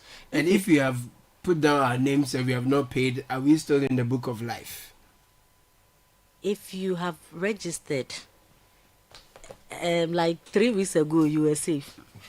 But at this point, I can't vouch for you. Wow. And if you have not even registered at all, you when you are coming, just make sure your money is ready. Because at this point, I don't know when you are registering and when you come back to make payments. No, if you don't take care, Rapture will take you. It will over you. Exactly. So if you want to come in and register, this is the time. Come in and follow through with your payments. Very important one. Yes. Very, very, very important one. Now, is there still space? A little. You know, the issue is because some of those who have registered have not paid, and it is only your payment that will secure. So the violent will take it by force. You for look sharp, because now we are not looking at registering and putting it down and coming next week, next 2 weeks. So this is what we call, hostile takeover. I mean, well, in the world of business, exactly. Yeah, because you can't be holding the position like that. No, you cannot. You are not using it for you have to perform. Exactly. So if you've just registered, no, you are not in a comfortable. It means that you are just occupying space like matter. Right now we are setting the stage. I'm told there's going to be some amazing entertainment as well. Oh, exhibition kakra. What is it? Shopping kakra. What is it? Oh, chinchinka kakra. What is it? Chinchinka kakra. Then Aboki, yes, Aboki will be there. You understand? Then high live band kakra, Jama kakra. You know, I mean, it has to be holistic. It has to be certified. It has to be the city way. And this is approved and certified by FD. So we are very safe. Amazing. Exactly. So I understand Kwampa band will be performing. Kwampa is performing. My Lord and my Kwampa God. is coming. We are very excited about it. You know, it's still, this is Ghana, so made in Ghana band. You understand? And in Chinchim is coming, another made in Ghana indigenous homegrown band. So we'll be enjoying made in Ghana music. I love it. And we'll be doing made in Ghana dance. So right now, for those of us who are coming as patrons, it is free, isn't it? We don't have to pay anything. No. Don't pay anything. But we should come with our card. Because you might find something you're looking for and load to buy. It well. But a good thing is, even if you don't get to buy at the exhibition, at least you can take contacts of people, services you need, products you need. You can take contact. You can get to them later. But at least come around, see what is out there on the market. Before you decide to import, let's know what we can get from home. Before you decide to import, let's know what we can get from home. I love basically saying that Mkushi Chacha is allowed. You know, window shopping. What is window in Mkushi Chacha? Mkushi Chacha. Do you know Chacha? You know Chacha? Ajana one. Ajana two. Are the people who go to the market? They won't buy anything, but they're just looking at the thing. But that's window shopping, right? Yeah. You look through the window. But sometimes it is very satisfying and very refreshing. Step out. Just go and watch that. But when you are home, you understand. Don't just sit in your corner in your room and think that areas in no. Come and see some. Right. So load your wallet, load your cards. There'll be so much to buy. Exactly. Everything that you're looking for is right here. So before you import, come and consider and look around and see the Ghanaian alternatives that are even more durable, made to suit our weather and our climate and our behavioral tendencies. And after sales maintenance is easier because important. they are right here with you. Very important. So it's about time. I mean, everything works to our favor if we decide to look at what we are growing here. And this is Ghana cut across sectors. Love it. So from hospitality to agribusiness to education to health to financial fintech to innovations. I mean, everything you can. So think we of. know this is Ghana. Yeah. But when we come, will we get food to eat? While we are doing the watching Ghana, want to, It's a whole day affair. Right. We start at 10 a.m. Sure. We are done in the evening. It's a family affair. Nice one. And that is why we are bringing the music. We are bringing a kids corner. So we are now- bringing all there's that. kids corner? Exactly, because we are spending our Saturday and Sunday there. We're coming to stay, shop and stay and chill. Kids there, they will have Proper supervision. Exactly. enjoying Just themselves, absolutely. playing about and all of those, and then you do your shopping. Wow. You Beautiful. come back, you chew kebab small. Nice one. You go back, you come and down small. There was palmy the other time. Would there be palmy for the brothers? He'll be roadside. He'll be roadside. Sorry, everything you like, some will be there. Everything you like, some is coded. Yes. So this is Ifua Sutherland Children's Park. Yes. It's happening from the 6th to the 7th of September. Exactly, Saturday and so Sunday. Bigger and better, 10 a.m. to 5 p.m. every day. Yes. For those of us who want to catch up and secure a spot, what's the number we should call? Give us a call on 0205 973 973 0205 973 973. Okay, now I'm sure you have sponsors holding you down for this particular one. Yeah? Amazing ones. We are super grateful to MTN, to EcoBank, to Side Hustle from EK Brand Consult, Nice one. to Ghana Enterprises Agency. Special good morning to my good friend and sister Mago, Sure. Ghana Export Promotion Authority, GEPA, and Ghana Exim Bank. And we are supported by Petroleum Industrial Company Limited. We will drink water and then build financial technologies. Amazing. So you are sorted, whatever you're looking for your business, for your home, for your offices, everywhere, whatever it is, on it's the all go, going to be there. Everything. And what you said that I like is the after sales service. Usually I like to interact with the people who make what I wear, so that if there's anything, I am able to get in touch with them. The service is more personal. Yes. You're just a call away, they show up. That's better. So sometimes when you're importing, you pay so much to get the product compared it to the cost of the product itself. Yes. How much you are spending to get the product is way higher. Delivery is Do you twice as understand? much as So what's the price of point? the What's the commodity. point? No, man. And chances are that you get these things here. Even if you don't get them here, you can get a custom made for you. The customer is part, Exactly, because if we have innovation companies, if we have service companies, sometimes they may not have exactly what you're looking for, but when you tell them, they can do it for you. Absolutely. Yep. Frema Edunyame, Mr. Kuda, I have to give you some Daddy Lumba vibe before you go, because I've been doing Ulomo and Gant because we are in the homo spirit. But as you have come there, so which one do you want right now this morning? I dare not so many, but we've cried small. So what do you want to do? Bisa. No, I mean to prep ourselves. No. Oh, it is a indigenous. This is Ghana. Music. This is Ghana. What I say? This is Ghana. No, it's lying on this is Ghana. I beg you know what to do. Oh, this one.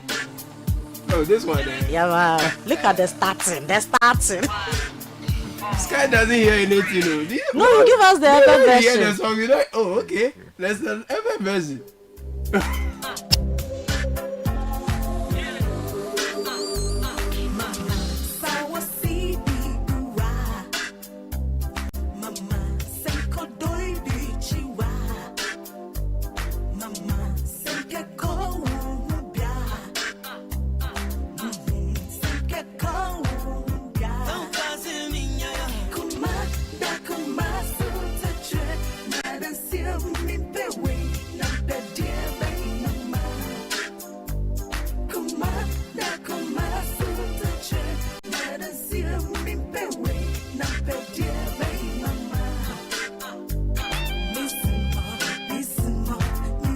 Yes, you know, when Frema is in the studio, DL must go down. So yeah, that's Kumada Kumaso.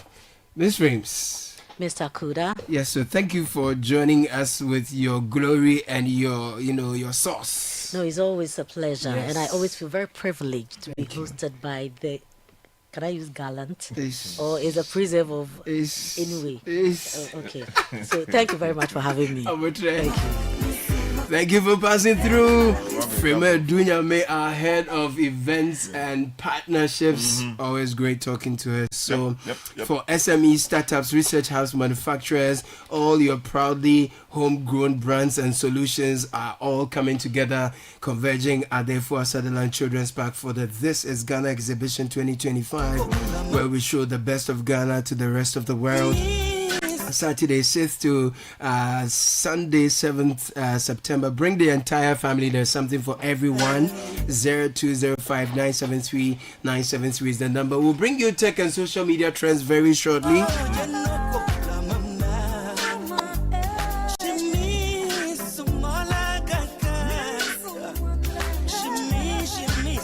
And Tech and Social Media Trends is brought to you by Telecel as well as First Bank Ghana. First Bank Ghana has been running the junior internship program. It's back, it's running. It started from July 14. It will end on September the 12th. It will give your children unforgettable learning and work-life experience through internship, mentorship, and counseling. And if you want to sign up your kids, please, if they are 12 or below, sign them up for the Kids First account. Alternatively, sign them up for the Me First account crafted for teenagers between 10 to 14. Then you apply for the First Bank Ghana Junior Internship Program. Your child will embark on 5 days exciting learning experience at any of our branches. They receive a certificate and product from Gino, Kivo, Top Up Pharmacy, Awake, Kiki, and Pepsodent, and then they stand a chance of winning attractive cash prizes when they excel in an essay writing competition. 0596 921 921 is the number to call. The Ghana National Council of Private Schools is proud to be associated with the First Bank Ghana Junior Internship Program.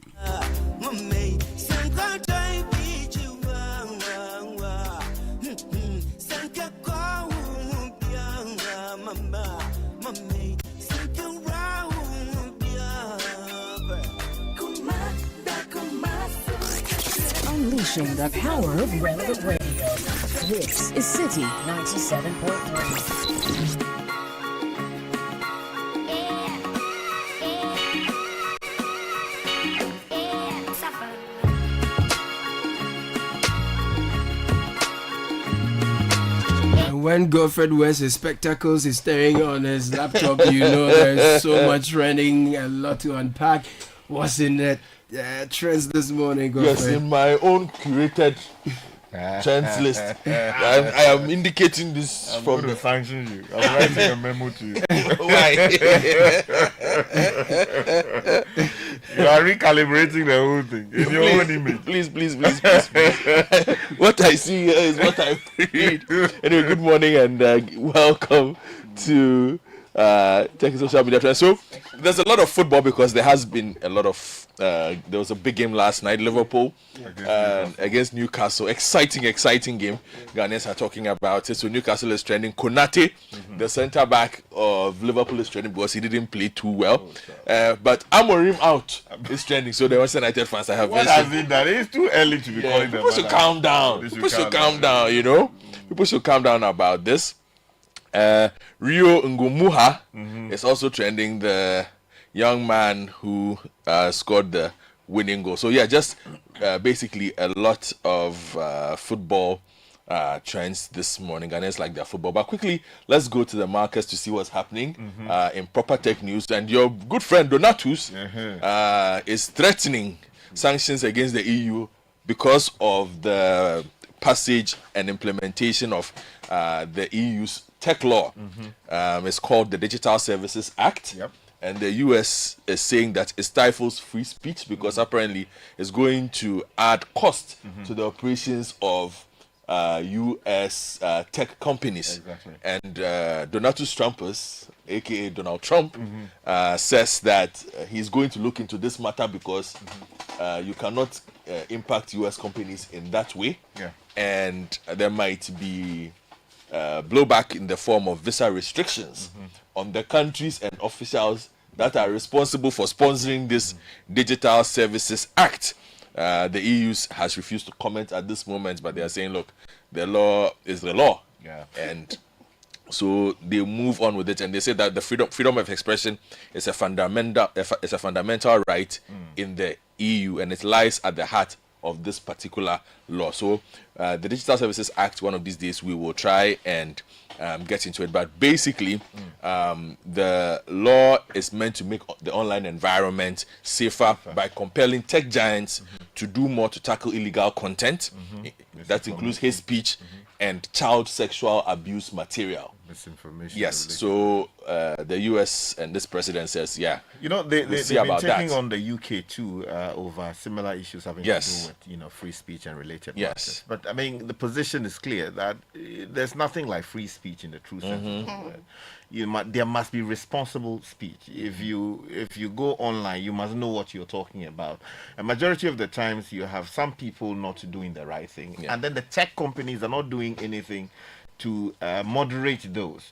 And what's happening is that the whole concept of sovereignty within the cyberspace is now sort of up in the air. The US people are saying, if you target our company, we'll come for you. But the EU is saying that, look, we have jurisdiction of our own spaces. But for the EU, many of the things that we see will not happen. Will not happen. Yeah, because African Union is not doing anything about it. ECOWAS is not doing anything about it. The EU, they enforce standards that are helping all of us. Okay. So I support what they are doing to the extent that they are not trifling what they call killing free speech entirely. We will see how that one turns out. But more court cases, and this one is also important because as we move into the world of AI, competition law is coming in, and two Elon Musk backed businesses, they have sued Apple and OpenAI, accusing them of joining forces illegally to block threats from potential competitors. So this is filed in the US by X and XAI, and this is because Apple has made a decision to integrate OpenAI's chat box into the operating system of its smartphone, and it's an exclusive arrangement. And Mr. Musk says this violates competition law. So we'll keep open it up. Yes, so we'll keep an eye on this matter for later. And then just a quick one here for you. So, Nigeria, they love their reality TV. Okay. They love Big Brother Niger. They are watching the thing. And as you can see, it keeps trending in Ghana because a lot of Ghanaians are also watching. But there is a US show called Love Island. Have you heard of Love Island? Yes, I've heard about it. Yes. And apparently, Nigerians discovered this and went full hog. They've been watching the thing. But there's a problem. What's the problem? They are not allowed to vote. Also, they are demanding they should vote. Yeah, on who stays in and who goes out. They have blocked. So they have found ways around it. So some of them have formed WhatsApp groups and acquired US SIM cards and things so that they can vote on who stays in and who goes out of the Love Island reality show. And they are contributing significant numbers to the viewership of that particular show. But they are saying, you want our viewership, but you don't want our votes. Lie. We are voting. And so it's become a bit of a banter on social media. I see. On that one. So, yeah, that is it for... But why do people spend their time on these things? No, I think in Ghana, perhaps not as much, but in Nigeria, it's a very big thing. And if you look at the success of a show like Big Brother Niger is a significant contributor to the revenue base of DSTV Nigeria. Okay. It's massive. So you just sit down and be watching people. I don't know. I am not Nigerian. It's a good so question I can't Sky is asking. I'm not Nigerian, so I can't speak to the culture of their enjoyment of reality TV. But they love their reality TV. I see. They genuinely do love their, because I will try and get you a number for so for instance on Love Island USA there was a season where they received 2.1 million tweets from Nigeria alone. Engagement was at 574,000 tweets in a single day. Do they realize they are expending resources? It's their resources. Thank you very much.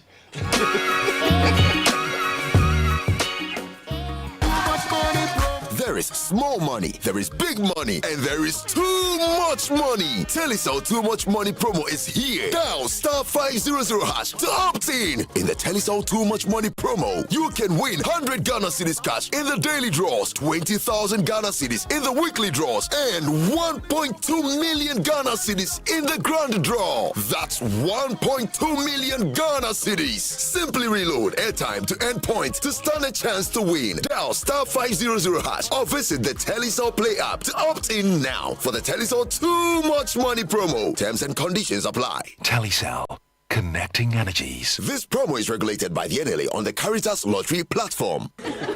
You know, listen, guys. One day, an old lady inherited a huge sum of money. Her family worried about how to break the good news to her. They feared that the sudden good news might give her a heart attack. And so they decided the family doctor, who was experienced in delivering such news, should be the one to tell her. And when he did, surprisingly, she smiled. Relieved, he asked, "What are you going to do with all that money?" She replied, "I am going to give you half." The doctor rather had a heart attack. Can you imagine? People are often surprised when we put them first. At First Bank, that's what we do. We put you first. Experience the gold standard of banking with First Bank. Open an account today and enjoy our user-friendly mobile app, quick banking via *894#, convenient shopping with our Visa Prepaid and MasterCard, and more. All designed to serve you better. First Bank, you first.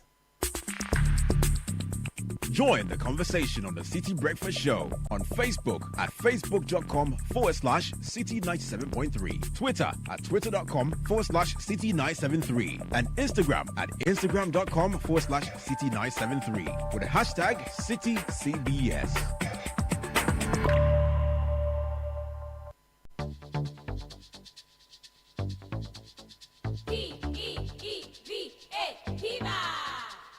Looking for a burst of flavor in every sip? Discover the refreshing taste of Piva beverages. Enjoy the classic Piva Cola flavor, perfect fit anytime. How about a fruity adventure? Try our delightful Piva orange fruit drink packed with recognized citrus flavor. Craving something exotic? Our Piva cocktail fruit drink brings the tropics to you. For a sweet and juicy treat, grab our grapefruit drink, and don't miss out on the refreshing Piva Tangerine fruit drink, bursting with tangerine flavor. Piva Cola, Piva Orange, Piva Cocktail, Piva Grape, Piva Tangy. Grab yours today. Available now at your local store. Call us on 055-00-322-31. Piva, a taste you love. This advert is FDA approved. P for Piva. Charlie, parenting is no joke, so let's make it a little easier. The DC Back to School Discount Fair is bringing all the top suppliers of school items under one roof on the 29th, 30th, and 31st of August at the former Dansuman Melcom behind Dansuman Post Office. From 9 a.m. each day, you can get school bags, kids' shoes, books, electronics, stationery, water bottles, and everything your child needs at huge discounts of up to 50%. Yes, side attractions for kids include bouncy castles, cotton candy, popcorn, ice cream, and more. The DC Back to School Discount Fair is proudly sponsored by EcoBank and Enterprise Life with media support from Citi FM, Kantanka TV, and Springboard Studios. Call 026-222-0042 for details.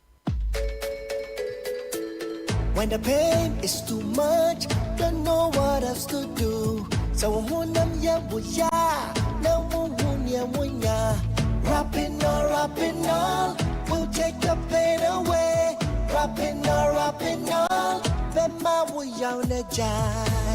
Rapinol is what you need. Rapinol will relieve you of all aches and pain in your body. Rheumatic pain, menstrual pain, body pain, toothaches, and other feverish conditions. Rapinol is a quality product from Danex Itin Starwin PLC. If symptoms persist after 48 hours, consult a physician. Not suitable for children below 16 years old, asthmatic, and ulcer patients. This advert is FDA approved. The luckiest everywhere for everyone. Yeah. This year is going to be sweet. I don't just feel it, I know it, because the Luckiest Season 3 is back. and I'm about to show you how to grab your golden ticket. Just dial *712# and follow the prompts to purchase your ticket. Or go to theluckiestafrica.com, hit community tickets, and pick your lucky number. Or let the system do its magic. Choose how much you want to spend from 1 to 5,000 Ghana cedis. You can even buy a ticket for someone else. Be someone's hero. Payment? Easy. Mobile money in Ghana or card if you're international.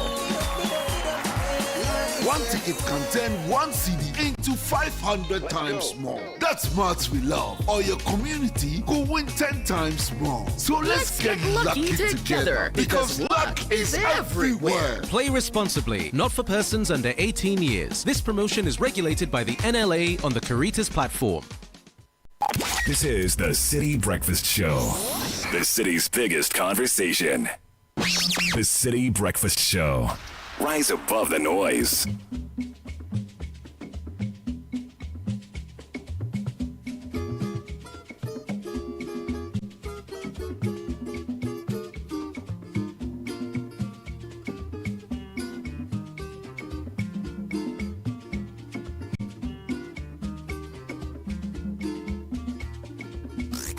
Unleashing the power of relevant radio.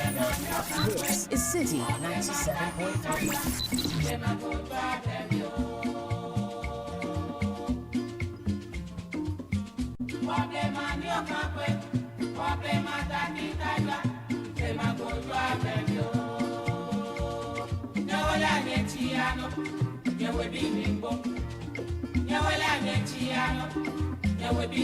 All right, welcome back. 17 after 8. What is the real size of our public debt?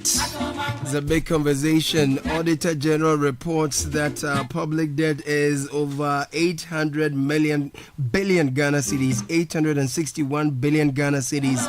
But we are learning from the Controller and Accountant General that some reconciliation has been done and the figure is much less than that, about 138 billion Ghana cedis less. How did we get to this? And if you've had some time to follow the Public Accounts Committee hearing or peruse the Auditor General's report for 2024,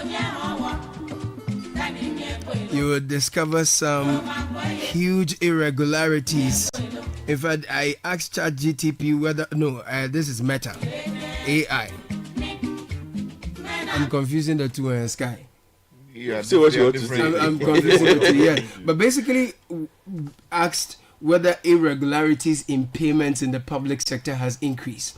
And this is the response I get. Yes, payment irregularities have significantly increased in Ghana's public sector in 2024 compared to 2023, with 580-fold rise in cash irregularities hitting 4.6 billion Ghana cedis, mainly due to poor oversight, missing financial records, and violations of public financial management laws. So the irregularities you are seeing in the public sector has increased, and this is a huge concern for many because already we do not have enough resources to build all the schools and roads that we need.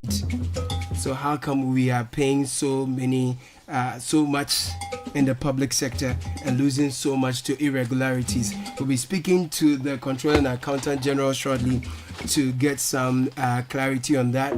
And then, of course, Yoko has recovered more than 100 luxury vehicles from Ghana that are reported to have been stolen. How is it happening that many people are buying stolen cars here in Ghana? And if you are a Ghanaian who is interested in buying a vehicle, how do you know the vehicle you are acquiring, the asset you want to acquire, is not stolen? It's something that will engage our thoughts very shortly. So we'll bring you conversations on that. In the meantime, hello Ghana. Prices of your favorite 300 ml PET Coca-Cola Ghana beverages have dropped across Ghana. That means you can share a Coke now for only 5 Ghana cedis, whether you're Kofi Adjoa, Kwabena or Akosia. Personalized bottle is waiting for you at your favorite joint. So look sharp, go find your bottle It is a celebration of the real magic of human connection.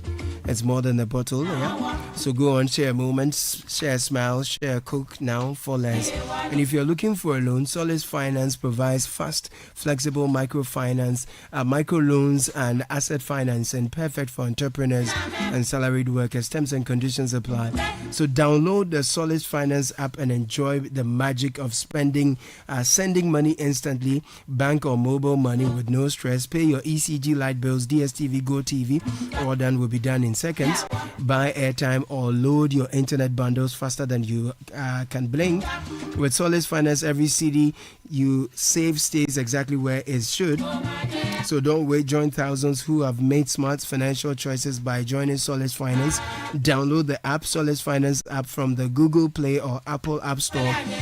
Call or WhatsApp 05995779663 for more information. Visit www.solacefinance.com. Our office is on number 9 Ouagadougou Street, East Legon. Solace Finance, your money is your power.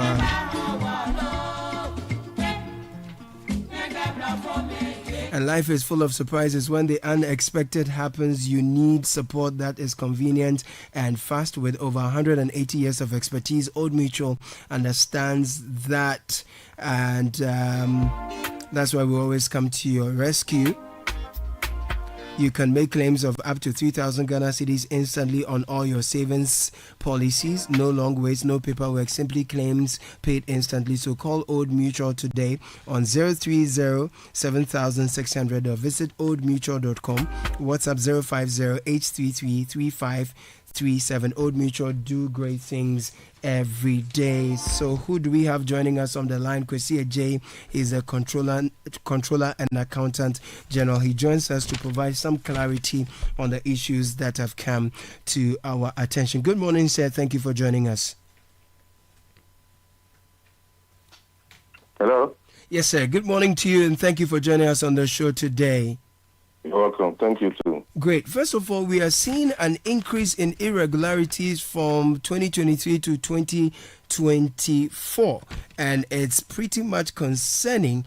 We've been observing the Public Accounts Committee, public officials show up, and we see huge figures that are going down the drain. What is happening? Yes. Let me pick on the irregularities on the payroll. I've also watched and monitored, especially on Friday when the Minister of Education and GES were there. I watched later in the evening on YouTube, and I realized that there were a lot of unearned salaries which are being recovered. It's worrying. I listened and I wasn't very happy. But I think there's more for us to do. The issue is not just about the department of controller. It's a chain of reaction. For instance, when it comes to unearned salary, there are a lot of reasons why we have unearned salary, and we think that we need to work collaboratively with other stakeholders to see how we can resolve this issue. But unearned salary comes from people who are not supposed to earn some allowances, or who are wrongly paid but are not actually supposed to earn that. For instance, it will come from separated staff, people who have been retired, people who have been dismissed, transferred, but they are still on the payroll receiving salary. So this is unearned salary. And then the issue is people who are on the leave without pay, then you realize that they are on leave without pay, meaning that they are not supposed to be paid, and they are still being paid. So these are issues that I think with the stakeholders we need to look at them. The issue too has to do with the validators. We have validators every month who validate this ESPV, that's electronic standard pay voucher. Once we do the test run of the payroll, that's around the mid of every month, this ESPV are sent to the MDAs for the validators to validate. They are working with them. So if somebody is deceased, and they continue to validate them, then definitely Controller Accountant General here at the payroll wouldn't know. So we send this to them, and then they will validate, and then send it back to us before we do the final run. So some of the issues are not coming from us per se, but It has to do with the validators. Who does the validation? How is it done?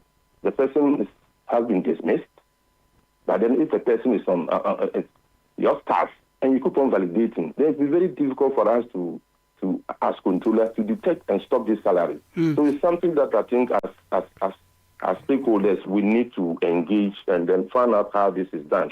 We have made some proposals. We started some engagement with the internal audit agency, and for now we are having the internal audit team, staff in all these MDAs to be part of the validation. They can have the read-only access to the system.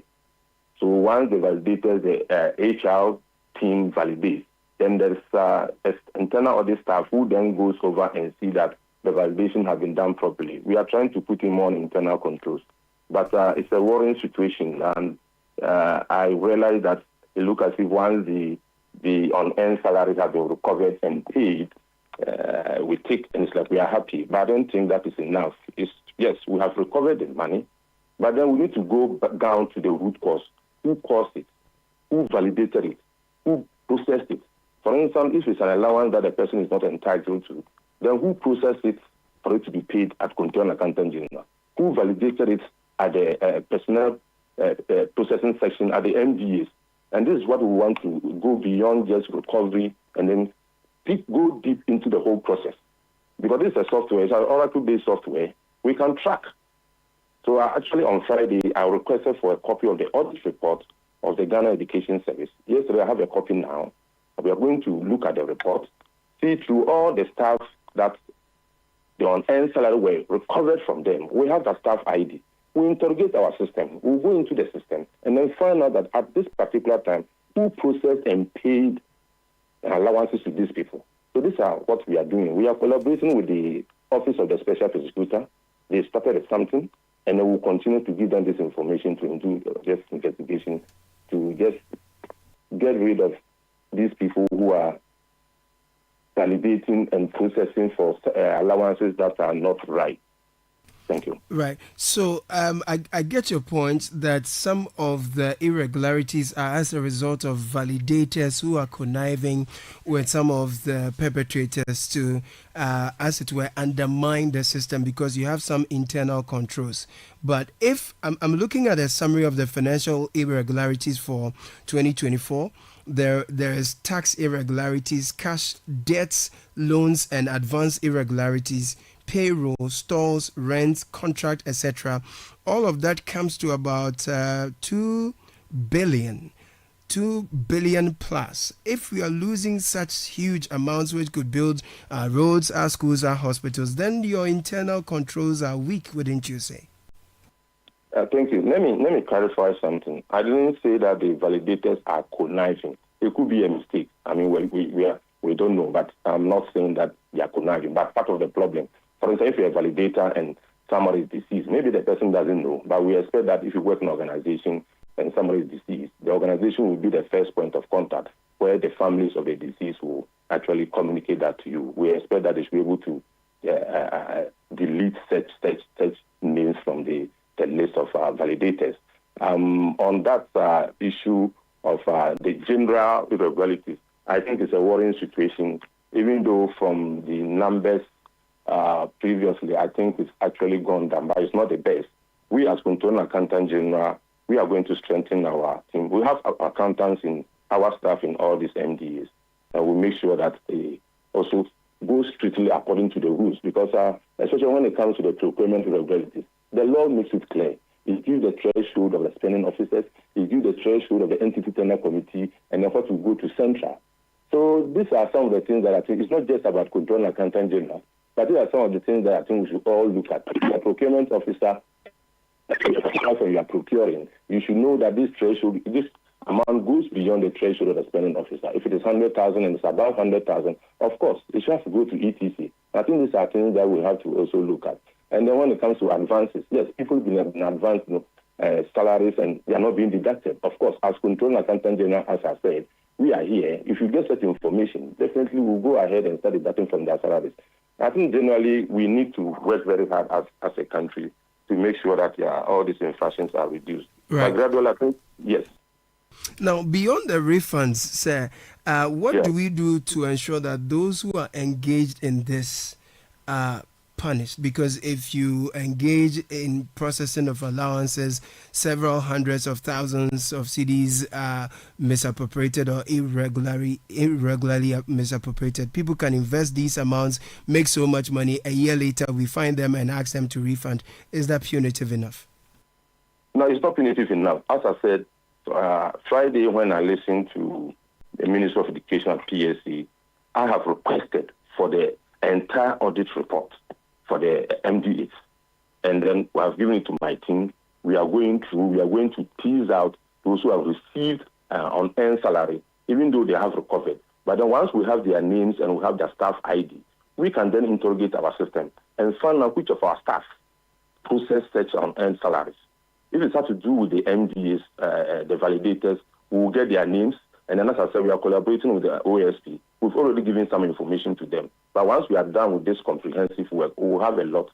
And then they will forward it to the OSP, who will do our own external investigation. But we believe that an external investigation will be faster and better than what we do here, because they will have access, and then because they have procedural powers, requesting for information from anybody found culpable will be easier than me doing it here. So we are still going through the audit report.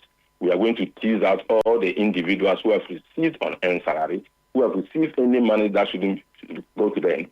And then once we have their staff IDs, we have their names, and I've gone through the report as well. We've seen their names, we've seen their staff ID. With that, we can interrogate the system.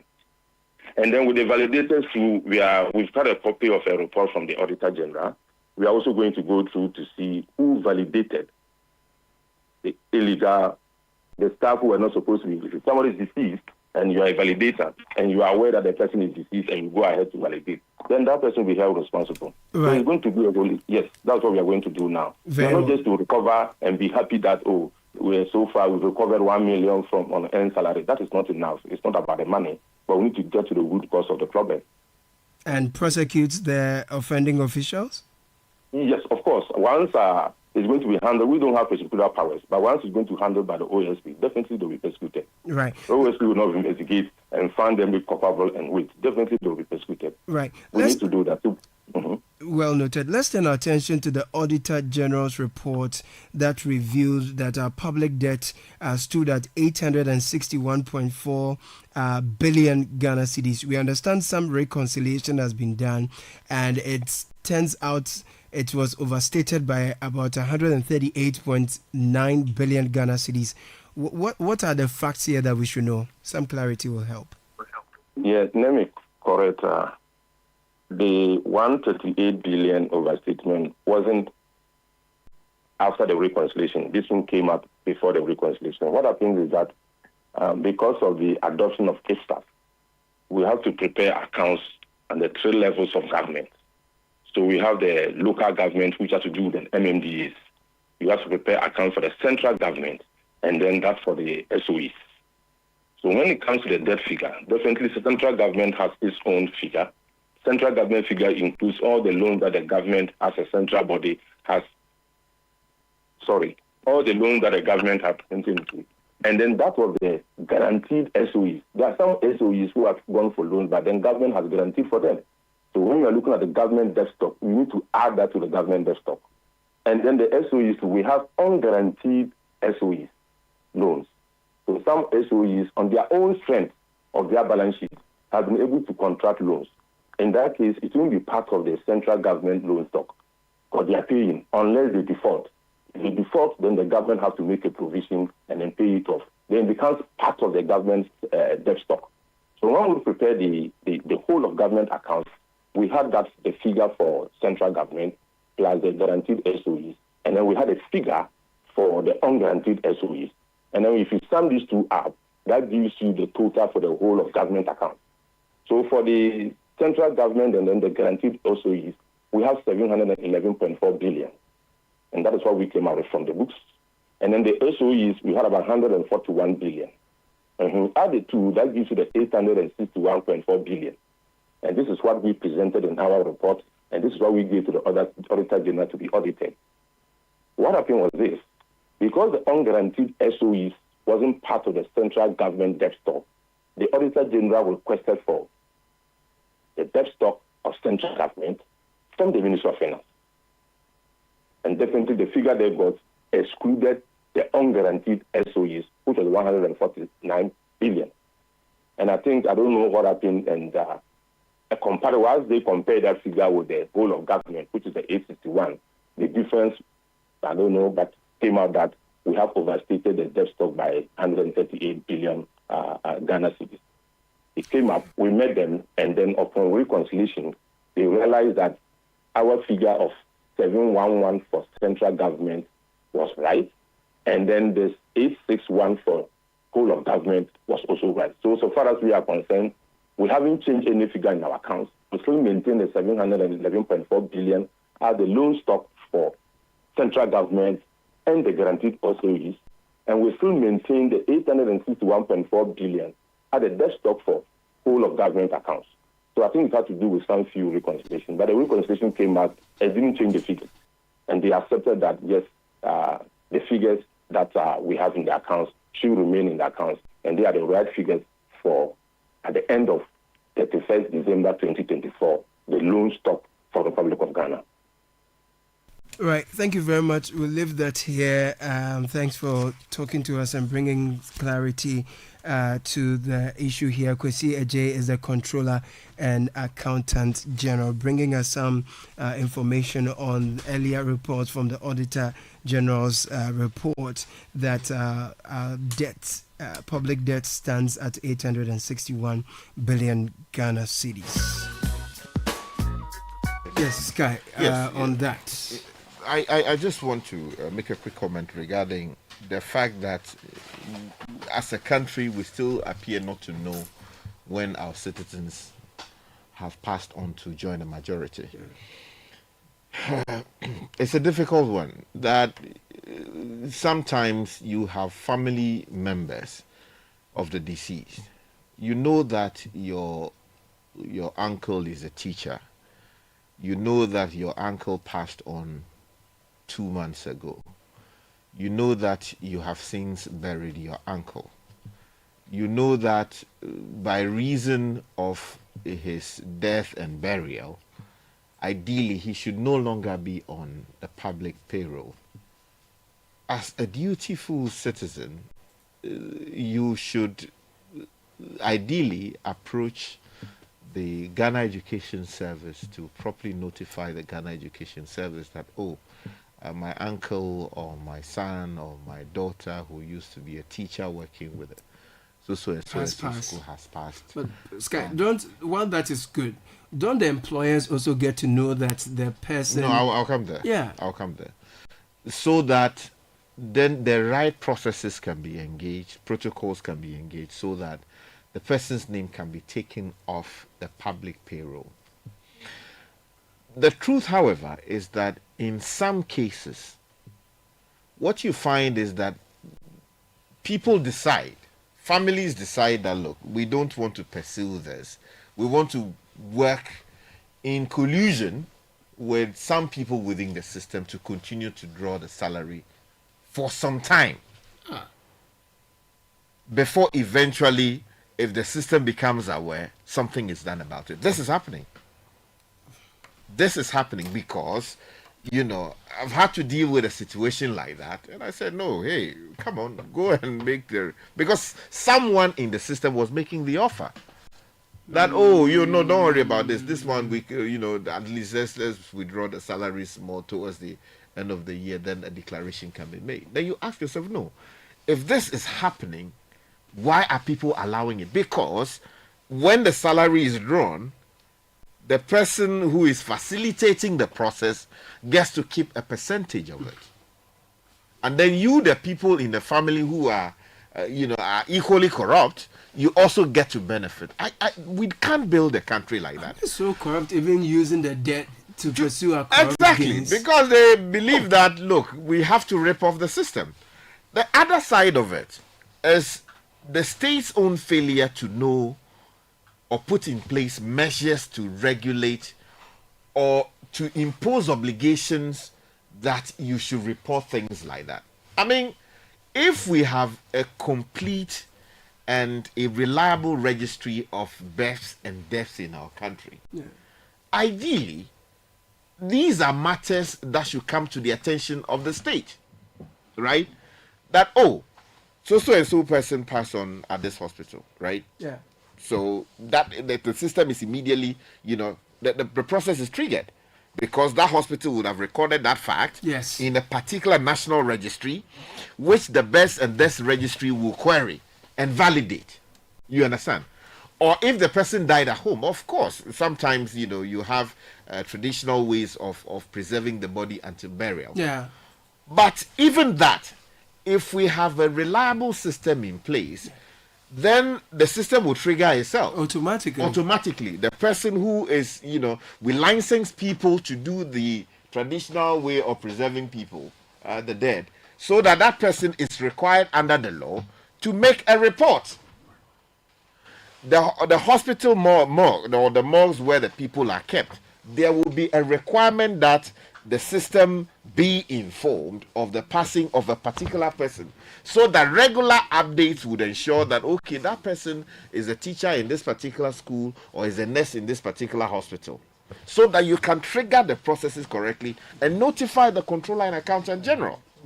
But the state hasn't put together a robust. We have something that is a birth and death registry of some kind, blah, blah, blah. But we need a more robust way of getting information on how we are, growing in population or how our people are passing on. For some reason, we don't have it.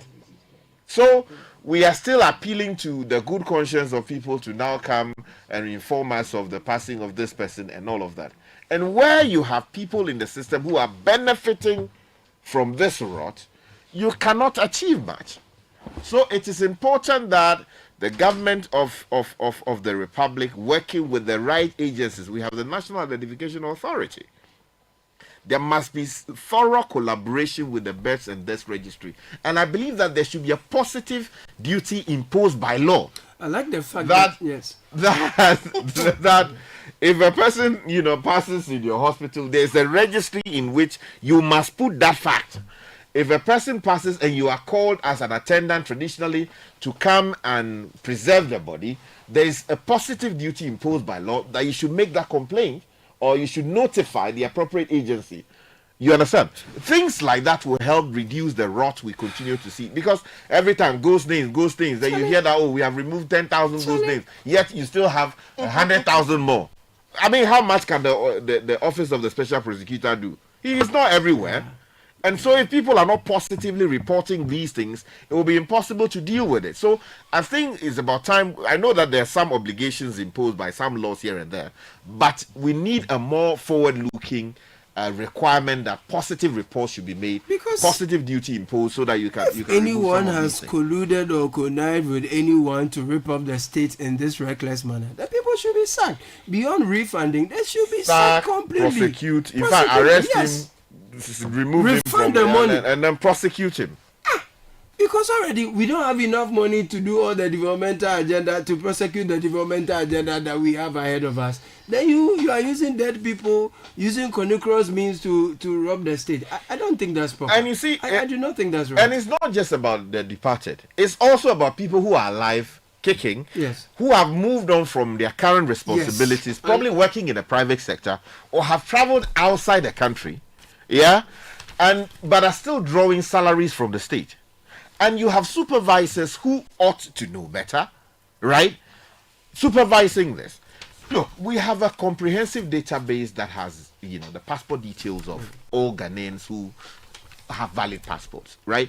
When you leave the Kotoka International Airport, there's a way of recording your departure from the jurisdiction. When you come back, there's a way of recording your departure. So why don't we have an integrated system, right? We should be able to notify the appropriate people. If it's a teacher, of course, there are privacy issues that will be in play. But if we have a properly laid out, rigorous system, it should be possible to know that this teacher who left this country in 2020 hasn't written that she's going to study masters in education policy, has not come back into the country. You understand? So regular reports would have been going to the controller and accountant general, And then on the basis of that, he will be querying the person who is validating some of these payments. Remember I told you I met a Ghanaian nurse who said she told the employers that she's going to school and she's running a restaurant in Dubai. Most likely on, paid leave or something. Paid like leave, that. you And because of that, I was trying so hard to convince her to give me an interview. It was later she sat me down to explain that in Ghana they think I am abroad schooling, so they can't see me running a restaurant serving Ghanaians here. No, the dishonesty inherent in many of us is terrible, and we need to use all the technological tools available to deal with these things. But again, it's the people. They can always undermine the system because systems are working elsewhere. You cannot outsmart the system anywhere. There are places you can't. But in the long run, they'll grab you. There are places you can't outsmart the system. Even if you do, you will still be caught. But we sound very helpless in how we chase these people who are ripping the nation off, and it's not encouraging. That's how I put it. It's not encouraging. And I see that our listeners are also not enthused at all about this situation. Yeah, and Caleb, messages coming in. This is from Jones Adoboyinla. He says, "Good morning, Caleb. Are these irregularities not deliberate to benefit some heartless nation wreckers? These guys are more dangerous than the politicians. Let's begin to crack the whip to deter others." Good morning, Caleb. Kindly ask the Controller General guy or the person you interviewed if they will compensate those they've wrongfully removed as ghost names from the system, because it's not right. Caleb, please ask, when a person dies on the 20th of the month, is he or she supposed to be paid salary for that month? This is Ata Papa in Koforidia. That's a good question. You die on the 20th. Well, you are entitled to the month worked or the number of days worked. So even if it is for compensating you for the number of days, I think there should be there's certainly a system in place to deal with things like that. But the problem is that people dishonestly withholding that information from the state, right, and waiting to continue to draw salaries until after a number of months or years in some cases. They should stop it. Okay, here's another one from Wise in Sogakope. He says, go after validators. Don't create another desk to check validators. Good morning, Citi. I find Sky very sympathetic with his choice of words on what I perceive as criminality. Caleb, if we continue like this without applying punitive measures to wrongdoing, then we are failing. Human beings will forever truncate what systems are meant for. Let's enforce the law to the latter. And that's from Ganyobi in Kuntunse.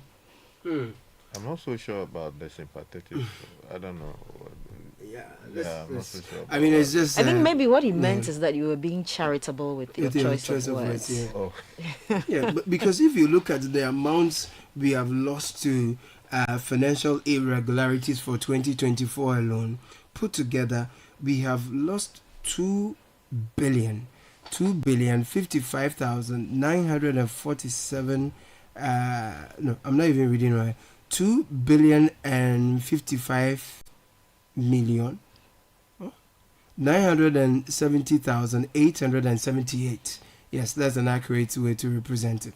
And I'm here thinking about how many basic schools we cannot build fully furnished with ICT, with well-motivated teachers, well-paid, with even housing and these units. are, you see, often these are little drops of money coming together to make that big figure you're talking about. Look, there are people who sit at home.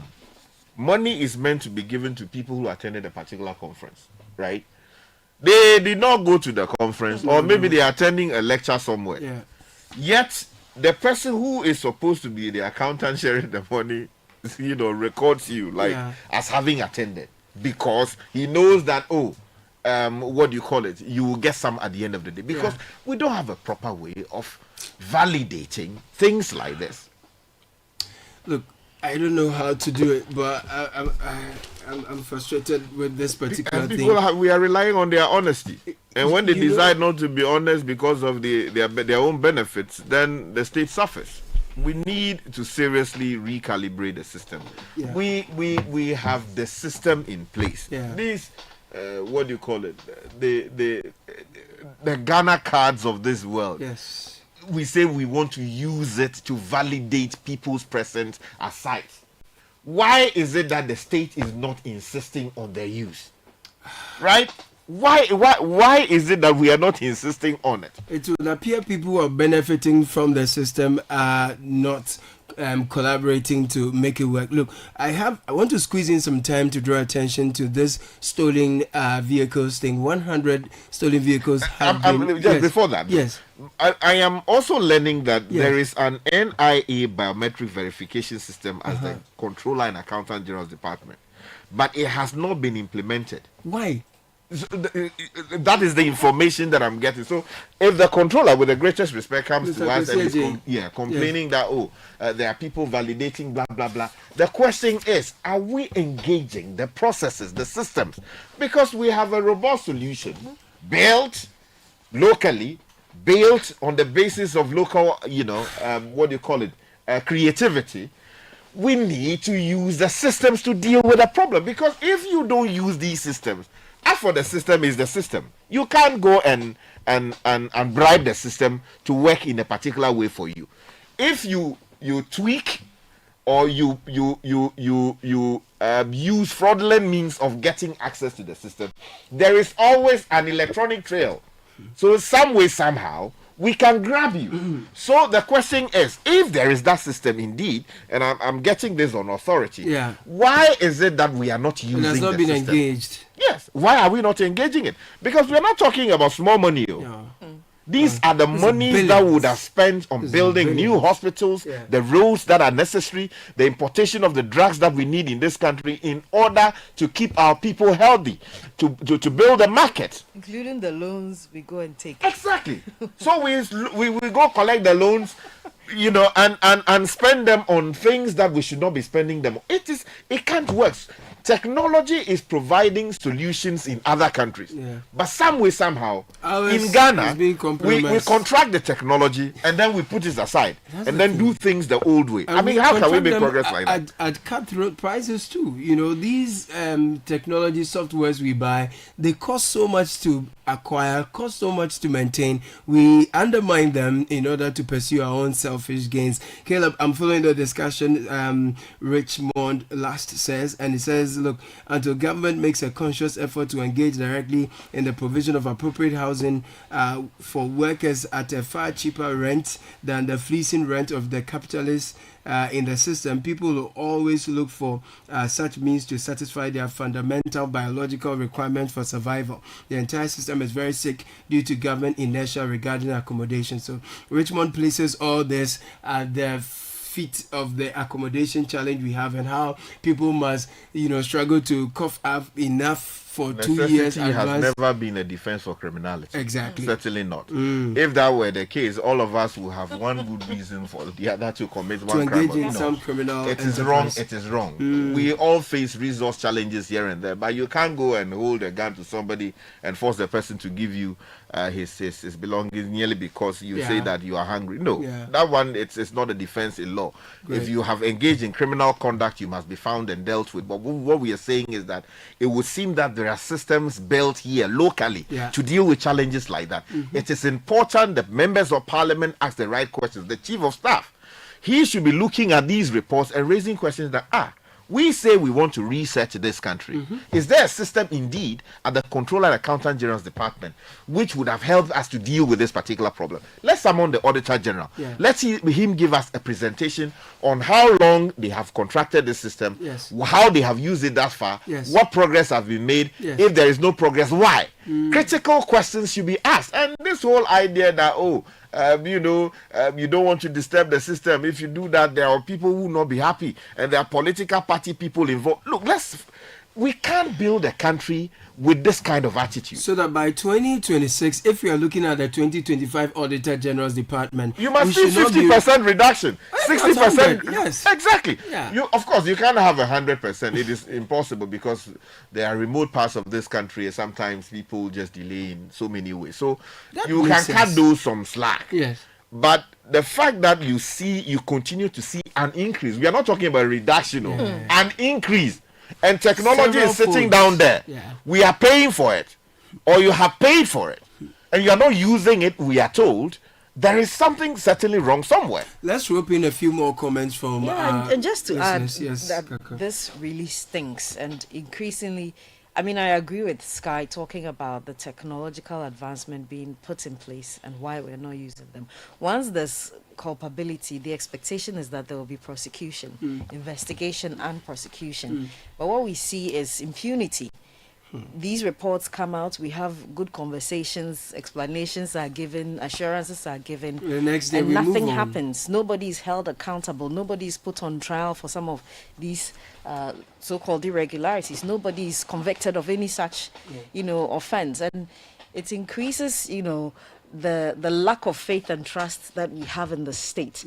But let me bring you some more messages, Caleb. This is from Jacob, and he says, the Public Financial Management Act and its regulations require a principal spending officer of a covered entity to cause the immediate stoppage of salaries of persons who absent themselves from duty for 10 working days with proper permission.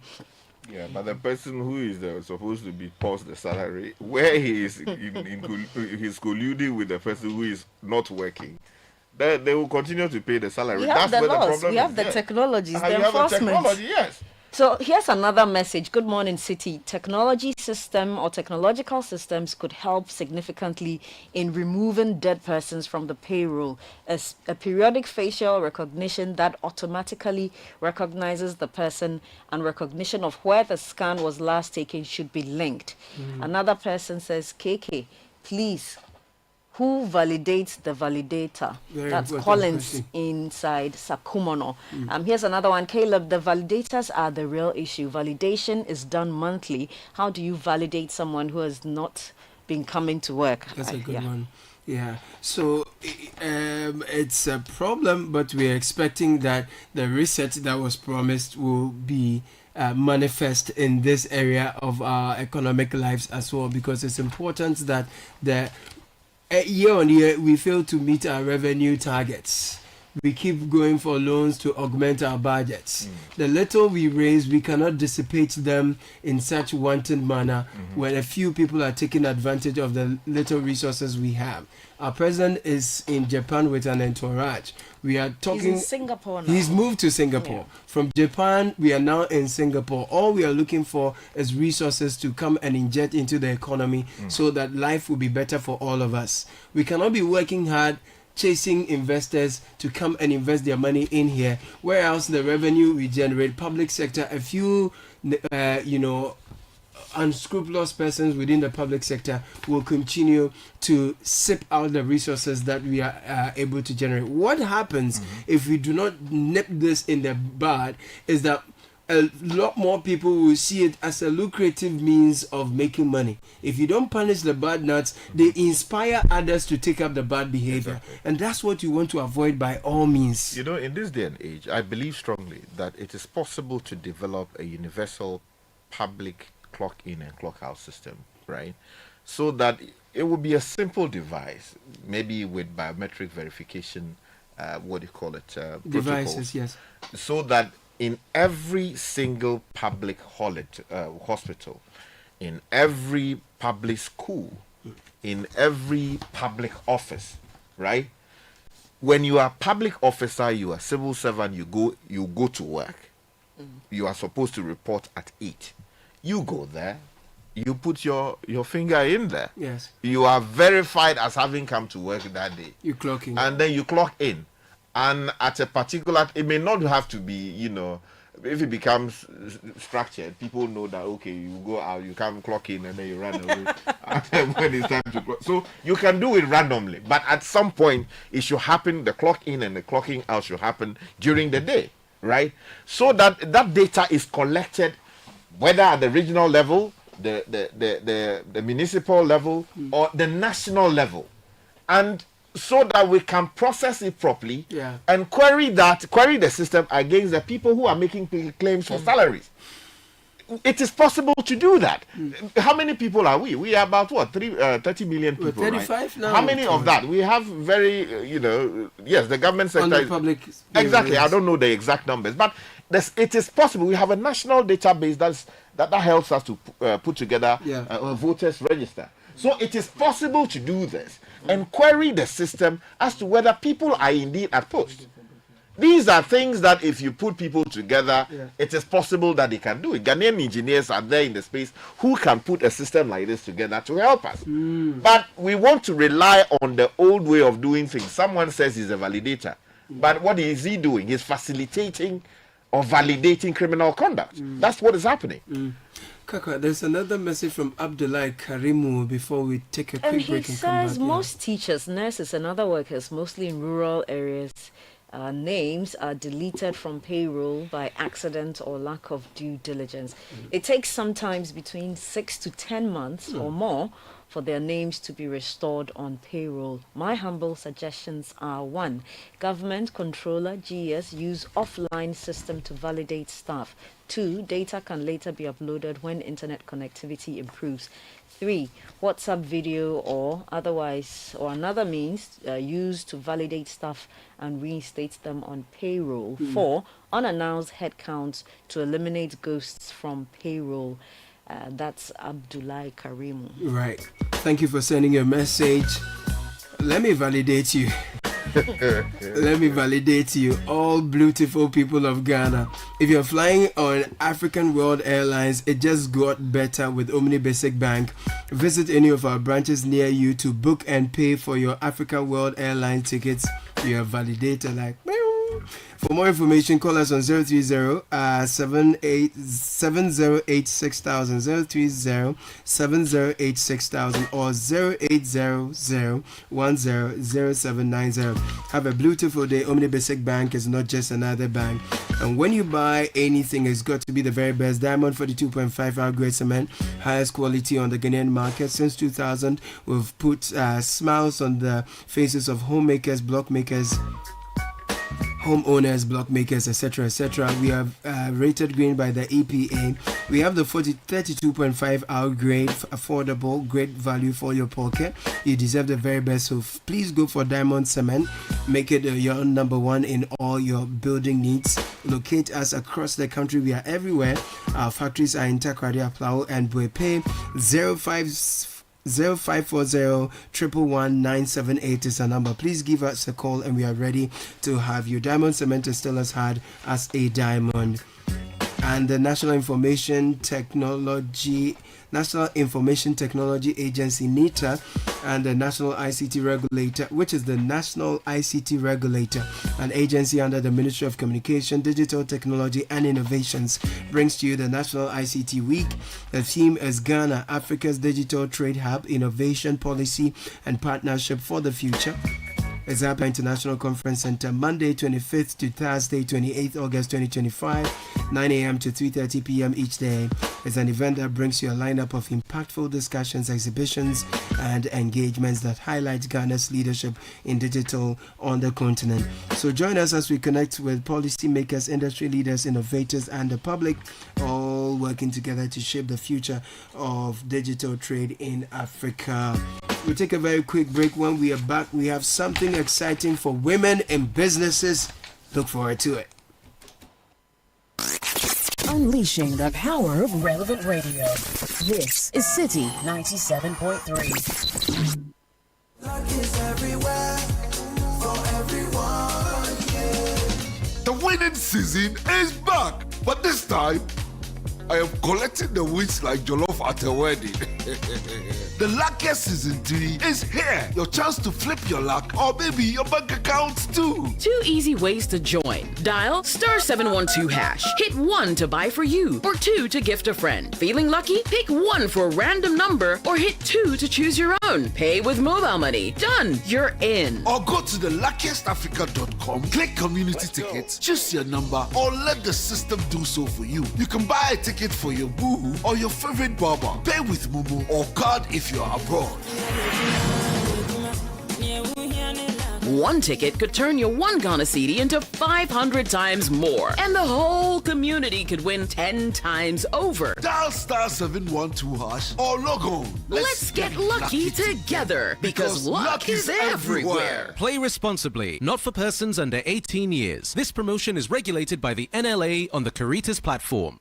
Do you know what that is? It's the sound of me looking into my Nido 23 grams promo sachet for a code so I can win in the Nido Opatampamo promo. Yes, the promo is back again. Bigger and better. Become one of the 5 lucky winners of a fully paid family getaway in Nido's Obatampamo promo. Look inside your Nido 23-gram promo sachet for a code and dial *380*11# and follow the prompts for a chance to win big at Dipashimwampa. Nido, your love, their future. This advert is FDA approved. This promo is regulated by the NLA on the Caritas Lottery platform. T's and C's apply. If you know these sounds, you didn't just live through the 90s. You lived the experience. Back then, connection took minutes. Today, it takes a blink. You express yourself with memes. You hold video calls across continents. You say hey to an AI who responds, "Hello, Kwame." You order rides, dinner, and dreams all from the palm of your hand. A lot has changed. So have we. For over 3 decades, EcoBank has evolved with you, leading digital banking in Ghana and across 33 African countries, pioneering solutions built around how you live, move, and dream today. From our express points to EcoBank Pay, online banking, and the mobile app, we are where you are. Here for today, ready for tomorrow. Now, that's change, powered by EcoBank. EcoBank, a better way to bank your way. EcoBank, the Pan-African Bank. Always busy on the go. Tap the app, you're good to go. Big dreams, little time. There's a boat for you to ride. Every single time, While the errands will link up or more. Hop in a boat and get out and explore. There's a boat for you to ride, Make moves with boat. Use code Keep Moving 50 for 50% off your first 3 rides. Download the boat app now. Make moves with boat.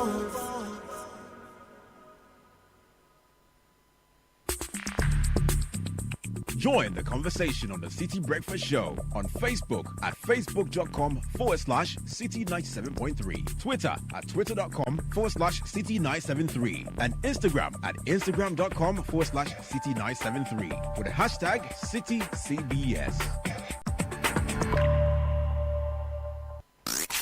Unleashing the power of relevant radio. This is City 97.3.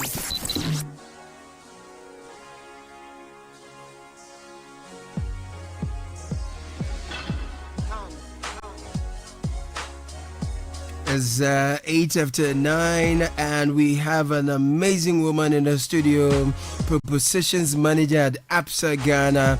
And guess what? She's here to talk about Absa She Business. Yes, so She Business. As for the he, you can wait. Don't be jealous. Today it's all about the she. You know what I mean? That's it. It's all about the she. With support from the men. Who runs the world? Girls. She Business is why we are here to talk about she. Even though his money always end up in she's pocket, we are still talking about she. It's great. We love it. It's good. You're welcome to the studio, Georgetta Marco. Thank you, Caleb. And how are you doing? I'm fine, thank you. Greetings from Absa Bank. You're most welcome. To yourself and the listeners. Amazing. Propositions manager is what? You're a big woman.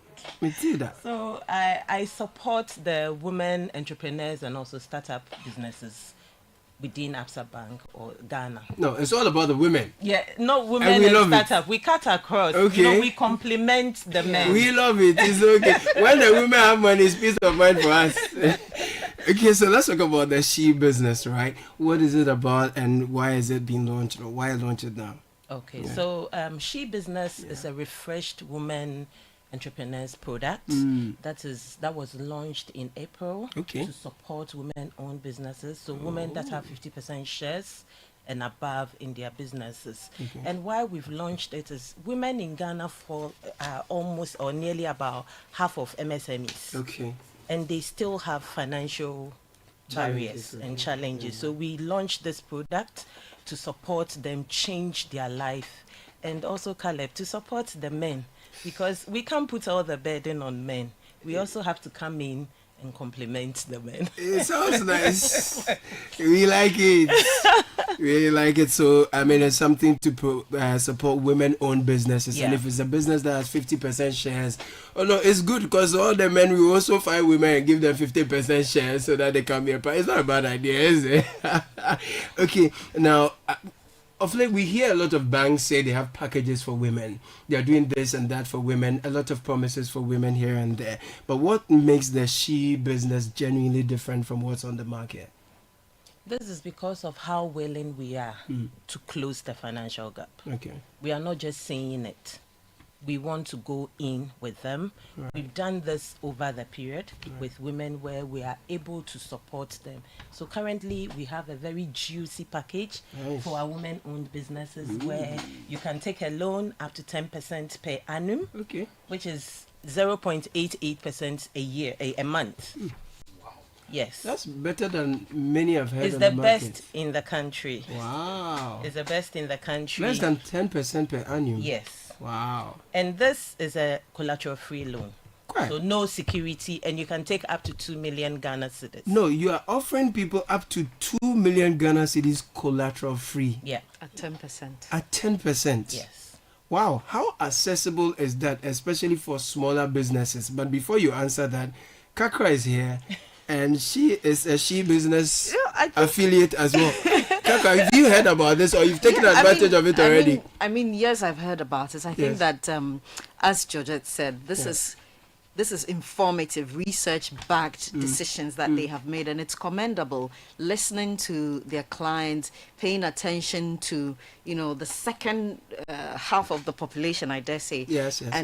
The statistics she shared that 50% of MSMEs are run by women. That's true. And like a good point she made is that the women are equally contributing, to the household these days. And they are facing a lot of barriers. Exactly, they are facing a lot of barriers when it comes to access to funding, etc. So this is great news. Ability to get up to 2 million Ghana cedis loan, collateral free, 10% per annum. Yes. I think this is great, and for a lot of the women, Caleb, let me land. My question was very simple. You are giving me a preamble. This is great news. You are giving me a lot of women. I know in business. Tekura is a she business. Has Tekura heard or better? Can they testify to the she business miracle we are seeing? I stand as a woman here. I myself am involved in business separately from even Tekura. Okay, and this is great news. I don't think that there's any woman in Ghana listening who won't want to jump onto that. It's okay. So how accessible is this, right? Especially for smaller businesses. We're talking about accessibility for women in smaller businesses. Okay, so it's accessible for women in smaller businesses. And that's why we've even done the collateral-free loan, because most women don't have security to back funding. Some who even have security are scared. What if they lose it? So the collateral-free loan is to support growth stage businesses to be able to access this 2 million cedis. Okay. Then we have another loan type, which is the $1 million, up to $1 million. And these are for the established businesses. So they can take up to $1 million and it's still under the 10% per annum interest rate. Wow. Yeah. This is brilliant by all means, and she business is connected to an earlier program you run, right? This is the Emerge. Is there any connection, or they are separate entities of their own? Okay, so she business emerged from Absa Emerge. Okay. Oh, nice. So we launched Emerged in October 2020 in the midst of COVID. Right. So you can tell that Absa Bank is very passionate in supporting women. In the midst of COVID, we're able to pull the deputy governor to come and launch Absa She Business. And we've been Absa Emerge. We've been supporting women since 2020. We've been able to disburse up to over 800 million Ghana cedis. More than 800 million Ghana cedis. Yes, to women-owned businesses. And this success gave us the confidence to, and also the insight to go in and do even better. Because if during COVID we're able to do this, Why can't we do better than that? No, that's amazing. So what do you say to women who feel excluded by the system? Why should they come to Absa now and say, look, I want to be part of She and keep emerging? They will keep emerging and emerging and emerging, and we want to be part of their story. So this is actually what we want to hear. And this is why we launched She Business. Right. So we're here to tell you that we asked our customers, we listened, we got international research company to do a survey on what women need, not necessarily Absa customers, but in general. Were they able to find answers? Oh yes, Kantar did. And She Business or Emerge came out after all this research. We engaged our partners who are into supporting women. We engaged our customers. We had focus group discussions, a whole lot. And we were able to sit down to curate the Absa She Business, which is a real support for women entrepreneurs. That's interesting. I was going to ask whether this is something Absa is doing alone, but you spoke about the fact that you engaged your partners, and that's how come you've been able to pull that off. Tell us about that collaboration and some of the partners involved in this. So we've been lucky to have very key partners who have supported us to also extend the support to our customers. It's a chain of support. It's a chain of support. And you know, you can't do it all. As we are there to support or complement the men, as a business, we also need some institutions or partners to also support us deliver better services and products to our customers. So one of our key partners is the MasterCard Foundation. Wonderful. We partnered with them 5 years ago, and it's been quite great. We've been able to support a lot of women through the MasterCard Foundation partnership. We also have Hollard Insurance, Telecel Ghana, the DHL Group, and the Development Bank. And one thing I think I forgot to also say is the Absa She Business, apart from the 10% interest-free loan, the 10% per annum interest on their collateral-free loans on the account, you are also able to enjoy some insurance services. Yes. So you enjoy a public liability cover of 10,000 Ghana cedis. Public liability cover? Yes, of 10,000 Ghana cedis. There's a life insurance cover of 5 plus the principal, so that's 6 lives, up to the tune of 5,000 Ghana cedis. And the interesting bit is the stock. Because you know, entrepreneurs, they have their stock and everything. So we cover the stock up to the tune of 73,000. 73,000 Ghana cedis. Yes, 73,000. How can smaller businesses, big businesses, women-run businesses, potential She Business listeners be part of this? What should they do? They need to visit any Absa branch. Engage any of the relationship managers or the personal or any person they meet at an Absa branch and let them know that they want to open a She Business account. They can also visit the Absa Ghana website to find out more information on it. They can also reach me directly on 024 1919 731. And before I close, I want to also add on that we add a lot of capacity building programs to our women, because most women might think that, oh, I need money. But you realize that it's not just about money that they need, but they need the capacity to understand how they will be able to even use the money to grow their business. So on a monthly, daily basis, we are running training programs for our women. Tomorrow, for instance, we have a partnership with the Ghana Export Promotion Authority and DHL Group, and we are running the international trade training from 10 a.m. for 2 hours, 10 a.m. to 12 noon. So anyone who is interested and wants to join the training session, please call me or send me WhatsApp on 024 1919 731. So this international trade will be digital? It's online, yes. It's on Zoom. Yeah. So Zoom. Yeah. Then we also do international travels. Recently, we took some women. In total, we are about 22. entrepreneurs to Zambia to attend Absa Inspire Me conference. You know, the men, we like to support the women. Oh, we had 2 men supporting us. Oh, you know, 2 is not enough.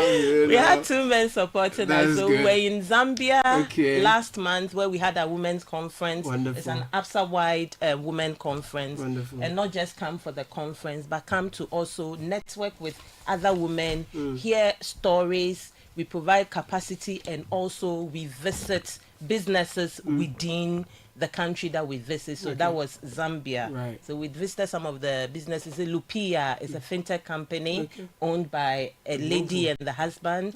We had a family-led business that is over 50 years. Nice. Wow. Yes. So these are because a lot of entrepreneurs or a lot of businesses in Ghana are not up to 50 years. So succession planning is very key to our hearts, where we are able to, we try to include it in most of the training or engagements that we have with our customers. No. Then finally, Absa, you do all. Thank you. You do all. Caleb, finally, on 24th of September, Yes. we're sending our customers to America. Great. Yes. So this is part of the international trips that we organize. This So one is for she alone. It's no. So we open it because sometimes that she also wants to come with them. Do you understand? Yes. So it's You open understand? to all, but it's being done under the she desk, and we're sending women to attend the Pack Expo in America, Las Vegas. Whatever happens in Vegas Stays in Vegas. Yes. So we send our women to Pack Expo, and the Pack Expo is a world-leading packaging expo. Okay. And you know, we need our women to also rebrand and come out with better packaging that would make their product sell. We've got you. Thank you. Georgette Amwako, Propositions Manager, Absa Ghana. Thank you for all you do for she and he too. Welcome.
This is the City Breakfast Show, the city's biggest conversation.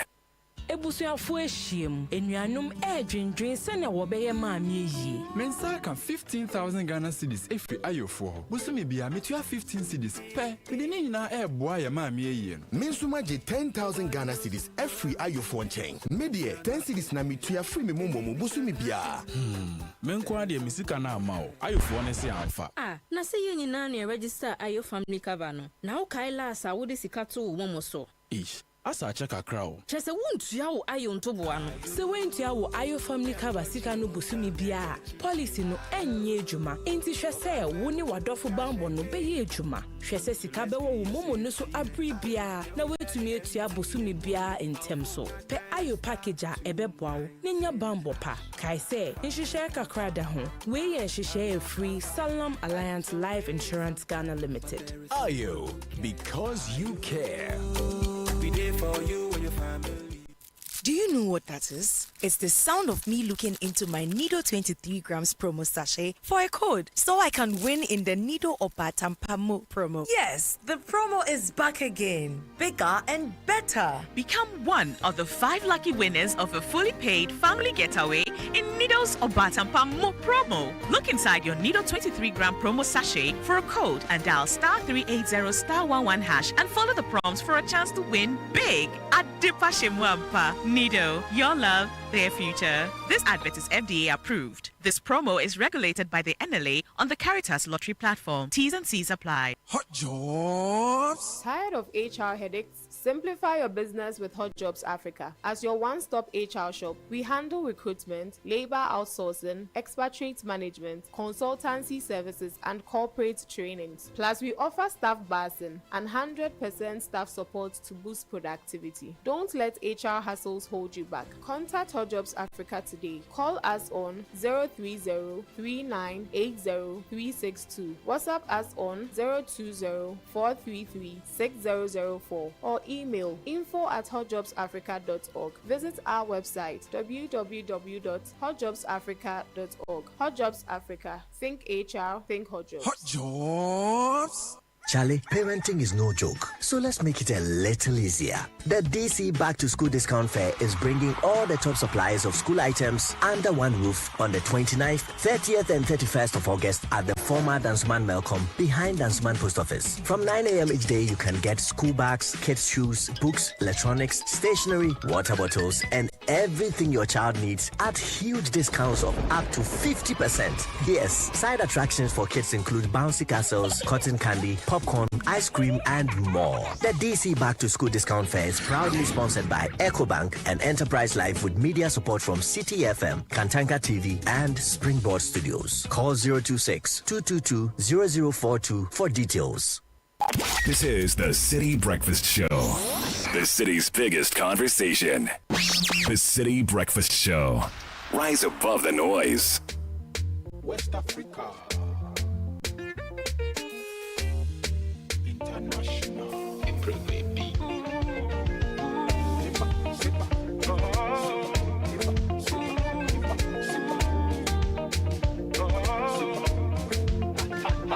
Let me tell you a delicious story about how to make jollof. It is wonderfully no bitoli, you can never have enough. Pan on the fire, oil and onions, tomatoes and spices, go ginger, the meko, chicken or meat, go welcome the rice, add your water. Anyways, easy ready, and on we go wait, when we go be ready. If jollof no day, party no day. Indeed, Jolof no day, party no day. Now the problem though is that there's been a Ghana, Nigeria, Sierra Leone battle, Jolof battle. That's the Onga Jolof battle. And guess who won? You won't believe it. I am still in doubt. I don't get it. That Nigeria won in a West African edition of Onga Jolof battle. No, I have to validate that Jolof myself. Yes. I have to verify that Jolof myself. And I need to see the Ghanaians who did the Jolof. But we want to welcome into the studio Big Mercy. Hello, Big Mercy. Hi, good morning. You are here in your chef outfit. Were you the chef? Yes, please. Okay, and you have some medal also. What's that for? The winning medal. Winning medal. For winning the Jolof battle. Yes, please. Amazing. So, Big Mercy is here with Judith as well. Judith, you're also from Nigeria? Yes. So you're part of the contest? Yes. Are you sure? We were three hours a helping hand. Okay. The main cook helping hand. Okay. All right. So both ladies, Big Mercy and Judith, are here with Fifi Intiaba. He's the Culinary category lead for Onga, together with Gifty Darko, category executive Onga. Ladies and gentlemen, welcome to the studio. Thank you very much. Right. So let me start with Fifi. Tell us about this year's edition of the Onga Jolof Battle. What was different and exciting about the West African edition? Sure. Thank you, and then good morning to your listeners. So, Onga, we understand, is one of our products from Promacedo Ghana Limited, producers of cowbell, Twisco, and then what's not, the ones you know, right? Yeah. So, we as a company have owned the Jolof Day. Right, Jolof Day is the 22nd of August. So we've owned it over the years, Right. and then every year we try and come up with a new spice. Right, given the fact that we produce spice, we want to give a new theme for Jolof Day. We've done with the Ghana vs Niger edition. We've done the old school reunion. We've done different editions, COVID edition, etc. Right. So this year we wanted to send it a notch higher. To say, look, Jollof is not only for Ghanaians or Nigerians. It goes beyond the borders of Ghana and Nigeria. In fact, Jollof is even from, or is originated from Senegal. You have to be careful. It is true. It's You true. have to be It's careful. actually true. So You have to be very careful. So this year, You are a sellout. so this year, You are when Nigerians are here. You are saying this. this year we said, okay, let's bring 6 different countries under one roof, right? 6 countries. 6 countries. Okay, so actually. there was Ghana, There was Ghana, Nigeria, there was Sierra Leone. Sierra Leone, correct? Sierra Leone. Niger, okay. yes, and then there was Senegal, and then Ivory Coast. Yeah, Senegal Jolof, I would like to see. Yes, and then Ivory Coast. And Ivory Coast as and well. Ivory Coast. Wow. Yeah, yes. Francais Jolof Monsieur. Wait. Very important. So under one roof, I mean, yes. But for me, this event is beyond just eating and cooking jollof. Wonderful. It's not the way we even see it. It's the main aim is the communal, togetherness of it, Right. bringing people under one roof, the love and passion that we share, Amazing. what food brings to us, not only football and all that. You Yeah. understand? And then that's what Onga stands for. So there was 90,000 Ghana cedis cash prize up for grabs. Yeah. Gifty, tell me. And who made away with what? Actually, the value of the cash prize, the total giveaways was over 150,000 Ghana 150,000 Ghana yes, cedis. but when you narrow it down to what we gave the countries, is 90,000 Ghana cedis, Wow. of which Nigeria took away 50,000 Ghana cedis. Yes. Out of 90,000? Yes, that's the ultimate Oh, prize. Nigeria, you carry 50,000. I do not want to believe it. You have to believe Wow. You can translate it into Naira, actually. Oh, if it goes to Naira, then We're talking about millions.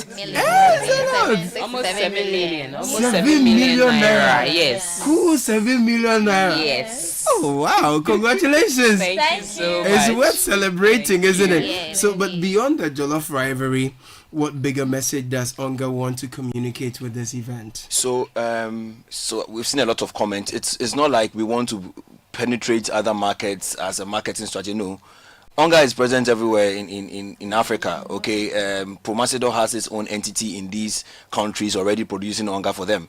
So for me, beyond this, I think it's a trust that consumers have had for us. Yes, because we produce quality food for our consumers. If it wasn't for consumers, our consumers wouldn't be here. Right. Yes. Let me turn my attention to Big Mercy. You know, it's one thing winning a Jollof battle online. It's one thing winning a Jollof battle anywhere. But if you win a Jollof battle in Ghana, that's something you should be proud of. Yes. Even though people are still challenging the validity of this. Yes. So you must be very proud. What's the feeling like? Like, it feels so amazing. Please come closer. It feels so amazing to brought the crown home from Nigeria. You know, it's a pure joy. For Nigeria, it's a pride. Like that, our Jollof stand tall. Yes. You don't want to believe that. You have to. It's a reality. You have to. Yeah, though. I don't. Why? No, I'm listening. No, I'm listening. I'm listening. I'm just listening to you. The way you don't want me to pull my hair. Go on. How do I feel? I'm telling you it's exactly how I. Just like, go on. Yes, it's a pure joy. So for you are me. happy? Yes, I'm happy. Of course, I should be. I should be happy. Nigeria Jolof. Please stop giving me that look. So you have to tell me now what set your Jolof apart from Jolof from Senegal, Niger, Sierra Leone, and most importantly, Ghana. Okay, yes. The secret is staying true to Nigerian flavor. Yes, we have this special way, a different way of preparing our own jollof rice. Okay. We don't copy people. Do you get? Because Nigerian jollof is very transparent. It's very transparent. It's very accessible to any country, any colors to eat, because you see what you want to eat. Like, it's very attractive. So staying true to Nigerian flavor, and then with the help of hunger, it makes everything perfect for me. Okay. I don't have to, I don't have to do too much with the help of hunger. Yes, it helps a lot. So that's it. Judith. Yes. Talk to me as well. You sound Ghanaian. Are you sure? Are you sure the Nigerians didn't write you? You gave them our secrets? No, not at all. Where in Nigeria are you from? Not at all. Where in Nigeria are you from? Oyo State. Oyo State. What is your father's name? My father is Ghanaian. But my mother is Nigerian. And I was born in Ogbomoso. But you live in Ghana. Yes, we brought up in Nigeria. You gave them the Ghana recipe. No, not at all. So tell us about the cooking event, right? How was the experience like? The experience. It was exciting. Yeah. It was tough, actually. It was? Yes. Yeah. But then it was exciting because we had different West African countries, on board, and we learned new things. It was challenging, right? But we learned new things. And with Onga, it's like they are bringing us all together, uniting us. So yes, I really appreciate Onga for doing that. Are you sure you're not from Jamestown? Not at all. Okay. Not at all. What does this win mean to you personally? Oh, I am thrilled. Excited because it shows our skill and our passion for cooking, and with Onga, everything was just, it's like lit on fire. Judith, Ufi. Oh, why do you want to push No, me? I just want to verify. I'm validating. Because the comments that are coming, so there's no way. I've seen the comments. Yes, I have seen, and a lot of people are actually saying but at the end of the day, it's Nigerian Jolof. Congratulations, you have won. We can rant all we care. You won the money. It's just difficult for people to accept the facts. It's difficult for people to accept. There's no way Nigerian Jollof better pass Ghana Jollof. Never. I don't believe that. Thank you very much. I don't believe that right. because I. Hello, greetings, Caleb. Please, the ladies sound Ghanaian. I told you, they are not Nigerians. They are Ghanaians wearing Nigerian T-shirts. Not at all. My name is Abiola. Not at all. Your name is what now? Abiola Oluwabusayomi. Big Mercy. Abiola Owusabi. No, please. Okay, Abiola. Take your time so you can mention it. Oluwabusayomi. It's fine. I am looking for my red so card that they will know that I'm in Nigeria. Another message. I'm looking for my red card to show it to the gentleman for saying Jollof originates from somewhere. Senegal. You hear me? Please, can you bring Papa Samens to validate their win? This one, we were subjected to validation. They don't want to believe. Just by the way, how many of these competitions have been held and how many have Ghana won in all? Very important question. Yeah, so this is actually, as I mentioned earlier, every year comes with its theme, right? The first one we did was Ghana versus Niger, right? And then Ghana won, right? And then this one is the second one we are doing that has countries involved. And then Nigeria has won. So we won the very first one. Yes. That's the most important thing.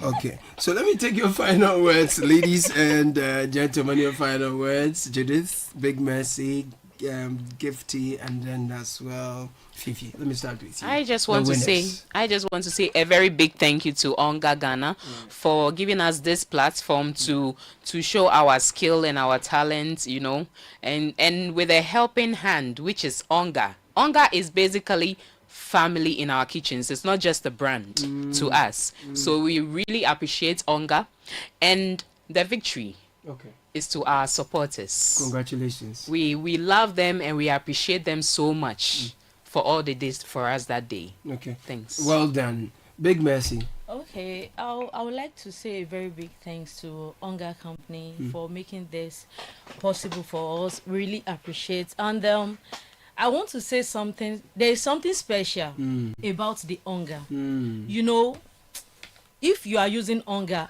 like as a chef, and I've been in this field for about 5 years now, I know what Onga does in the kitchen. So everyone needs Onga in their life, in their kitchen, in the corner of their home.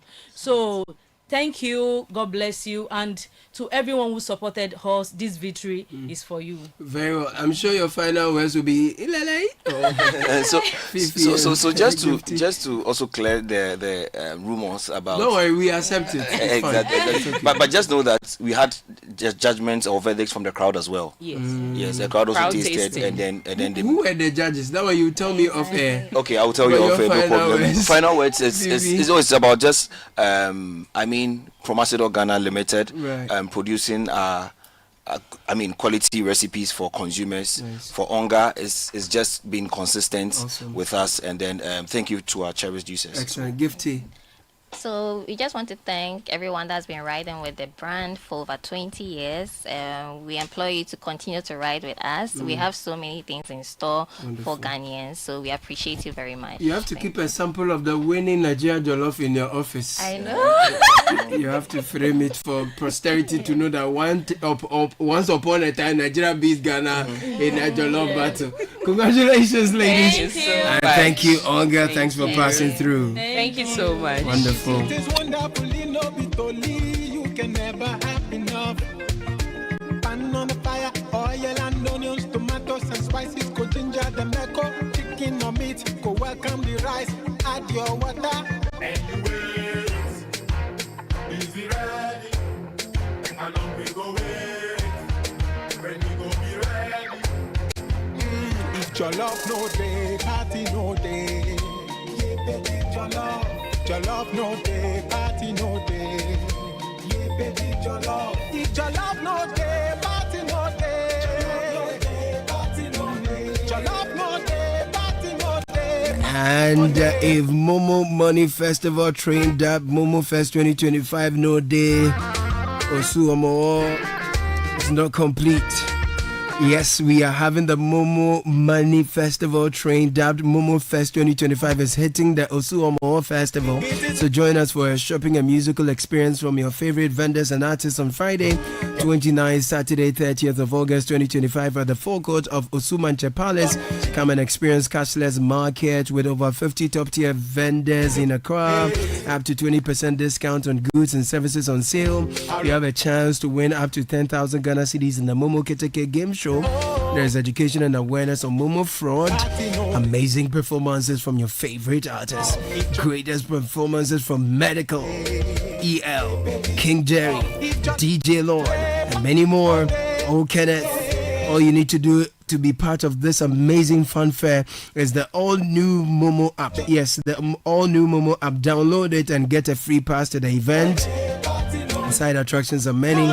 Just download the app and remember that it's Friday to Saturday, 29th to 30th. And just Momo it everywhere you go. Momo Fest is powered by Momo from MTN and proudly sponsored by MTN Business and IO Insurance. And if you're passionate about building a stronger, greener future for our nation and you're tired of dealing with structures that cannot withstand the elements, Gassam, the nation builder, stands with you every step of the way. It's time to upgrade.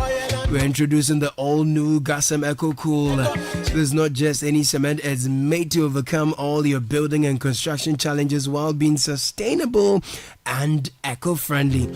For the first 1 million Eco Cool bags purchased, 1 Ghana cedi will be donated to the Tree of Life Restoration Initiative by the Ministry of Lands and Natural Resources, reinforcing Gassam's commitment to environmental sustainability. With Gassam Eco Cool, you guarantee superior quality and a flawless finish every single time. Why settle for less when you can build with the best? Make Eco Cool your go-to for any building project. Gassem Eco Cool, cementing a sustainable nation. Gassem, the nation builder. Hands up with the business. The business. The business. If you the Kanzo get the power. The Kanzo get the power. If Jolof no day, party no day. If Jolof no day, party no day. If Jolof no day, party no day. Party no day. I have a solid Ghanaian brand in the studio. Elam Foley is the CEO of EK Brand Consult. You need to be at This Is Ghana to see the flawless, excellent quality work EK Brand Consult has been churning out over the years. And guess what? You're going to be at This Is Ghana this time around. Of course. One more time, I should say. One more time, yes. Amazing. Good to see you, Elam. How are you doing? Wonderful. It's a pleasure to be here. Fantastic. So let's talk about the EK Brand Consult. What are you into? Okay, so EK Brand Consult, we've been working in branding and marketing for the last 7 years. And competitive advantage has always been technology. I have a software background. So when I stepped into branding and marketing, I thought, how do we provide a service to small businesses that gives them an edge? Right. And then really it was all about how do we leverage technology and interpret it in an African way to solve African problems. Wow. And that's what we've been doing for the last 7 years. Allah. Yeah. And then you launched the Side Hustle Project. Yes. It's your initiative. It's our initiative. Tell us about it. How did you use your background to influence the current mission of empowering Ghanaian youth and MSMEs? Side Hustle, EK Brand Consult. Tell us about that story. So the Side Hustle Project really, it came out of personal experience. Now, in 2009, I came back to Ghana after educating or getting an education outside of the country. Oh, you be returning? Yes. And I came back thinking I'll be hot cake with my degrees. What Unfortunately, finding a job was really, really difficult. I spent 3 months going from business to business. I must have sent my CV to over 50 companies. Wow. And it wasn't working out. So in humility, I had to go to my father and say, can you connect me somewhere? Wow. But then it really stuck with me. And from a very young age, I've been about solving problems. Correct. So I started thinking, how many people have the same problem and what can we do about it? Okay. Fast forward, it evolved into what we call the Side Hustle Project. It is how do we get unemployed youth to get into the employment funnel? Right. We realized very quickly that there was a huge problem. The first thing working with small businesses was that over 80% of businesses fail in the first 5 years. That's true. And yet we expect these small businesses to also create employment. And what we noticed was about 89% of employment came from small businesses. Yeah. So we created this little cycle where if you look at it critically, most employed people in Ghana don't have stable employment for the next 5 years. And so when we looked at that problem, especially after COVID, we said, what can we do as a company to help resolve this issue? And from my personal experience, I said, look, let's create an application that can give people access first to information, because we realized that it wasn't about funding, it was about information. Right. Once you have the necessary information and you're willing to even be an entrepreneur, then your chances of success are increased. So the Side Hustle application, which is the first thing that we came up with, is an application that allows anybody, we joke that we've kind of solved unemployment in Ghana. It allows anybody, as long as you have a phone, to come on board, get educated, and then start working immediately. And then you can actually start by understanding sales, because we think sales is the cornerstone for entrepreneurship. Yeah. If you have a good product and you don't know how to sell it, it's not going to help. That's true. And we also realize that sales is a good way to interact with lots of businesses and solidify any ideas that you have. Absolutely. And also possibly get employment, because if you don't have a job and you work to a company, you'll be shooed away. That's true. But then if you have a job and you're talking and interacting and showing that you're a problem solver, a lot of good things can happen. So the Side Hustle Project has now morphed into something that we completely fund ourselves at EK Brand Consult. Wow. We've trained over 200 people in the last 2 years, and we are now reaching the point where we are looking at scaling, because we know that we're having a lot of impact, but it's a matter of how do we reach as many people as possible. 200 people in what? So we started with sales. Okay.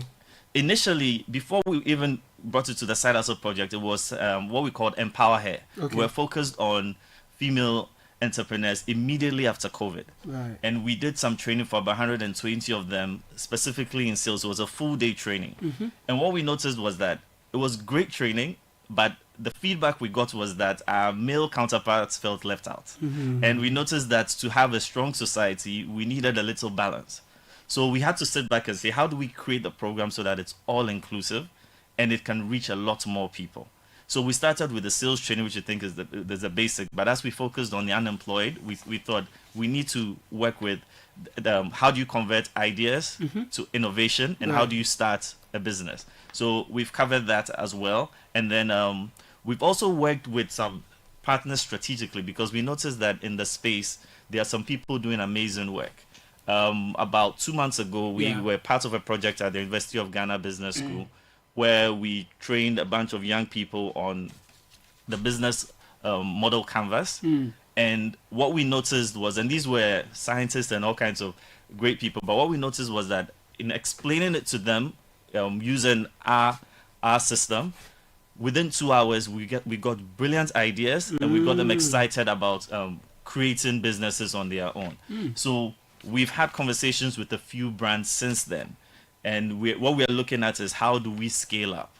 And one of the conversations we're having now, and I would say for even people listening, is we found out that there are lots of churches that want to come on board. And so the conversation we're having is that so you train their youth. Yes, if you can put the people together, we're going to come over, we'll train them completely for free, onboard them on the software, and it's all free. We never charge anybody for anything on our program. Yes. So you have a software and an app, do you? Yes. Tell us what's the name of the app so we can download it quickly and take advantage of it. Okay, so our app is what we call a mobile web app. Okay. Right. So you just go to sidehustle.com. That's SYDEHASSLE.com. Because we decided very early on that we are not going to make it an Android or an Apple app, because what we found was that when people download the app and it starts taking up too much space, it's one of the first things they think of deleting. So we decided that, look, it's all about creating a profile. Come to the website on your phone. It's mobile friendly, and then you can have access to application from there. You're going to be at the This Is Ghana exhibition 2025. Yes. This is not the first time I'm seeing EK Brand Consult. No. You keep coming. Yes. What have you seen?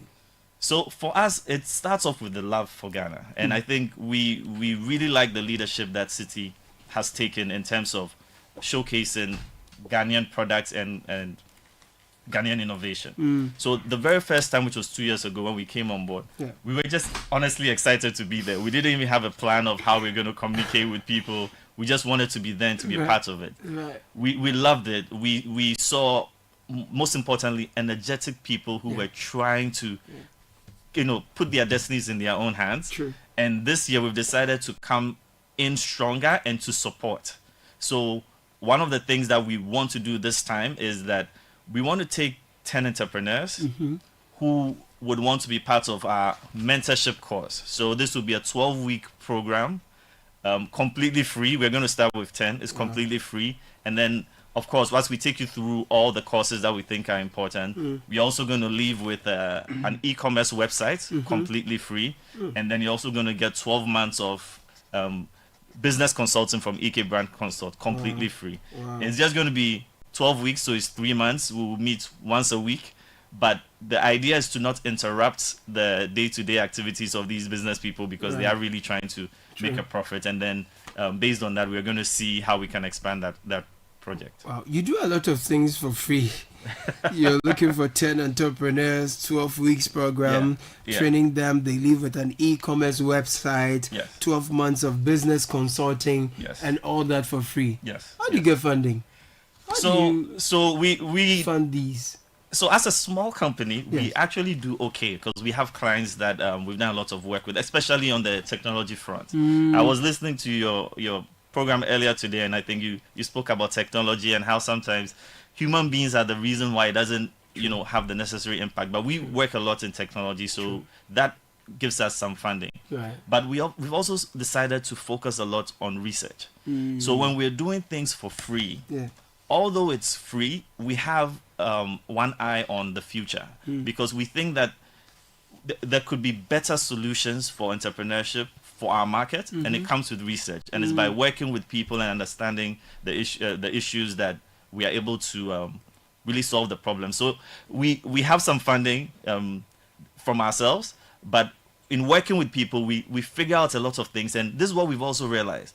When we start off with a company for free, and we provide value, and we allow them to go from, let's say, 5,000 cedis in revenue to 50,000 in revenue, then they can afford some of our other services. Okay. So we are really, it's an idea from technology. You are right? growing your clients. Exactly. By providing them free services, they grow, they get on their feet, and they come to you. Absolutely. Then you do business. And it's something that in the technology field is very common. So we all had maybe Gmail accounts that were completely free, and we've used it for years. And now some of us are seeing that there's a charge. You have to pay some subscription. Exactly. So it's something that works. That's smart. So how do you design your workshops, like branding or customer research, to fit Ghana's diverse entrepreneurship landscape, and how do you stay current with changing business trends? Okay. So for us, we realize that for side hustle to succeed, it has to be a movement. It's not something that we've started, but we don't feel that we own it. It's about the people owning it. So we take a lot of ideas from people. Sometimes it could be that somebody reaches out to us and says, look, I'm having this issue with branding, and I need to figure out what the solution is. Instead of just getting back to that person and giving that person that solution, we realize that, look, this is an opportunity to actually spread it out and teach a lot more people what's going on. So we get a lot of feedback that way. And so when you come to our app, there's a button that says contact the company. Okay. I encourage everyone to come on there, hit contact. It goes to a WhatsApp number. Any ideas that you have, any suggestions you have for us, just give them to us. And as soon as we're able to make it materialize and workable, we're going to do it. Elam Foley, yes, sir. CEO, yes, EK Brand Consult. Yes, sir. If we want to reach you, is there any contact besides your website that we can get access to? So I can give my personal phone number. You want to? But WhatsApp only, because I'm very bad at answering calls. Okay. So 055 818 2017 055 818 2017. Great. Yes. So Elam Foley, thank you so much. We'll see you at the This is Ghana exhibition 2025. Thank you for passing through, and thank you for doing all you do, supporting Ghanaian businesses and young people. Adam Foley, ladies and gentlemen. Thank you.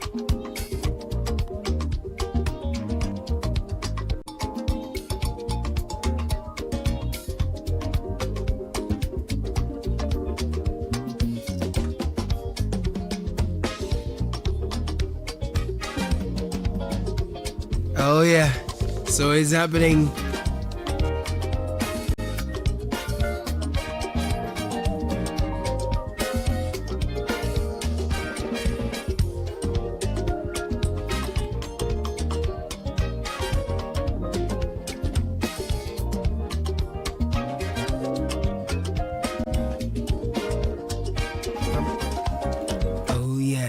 Sounds of Ghana.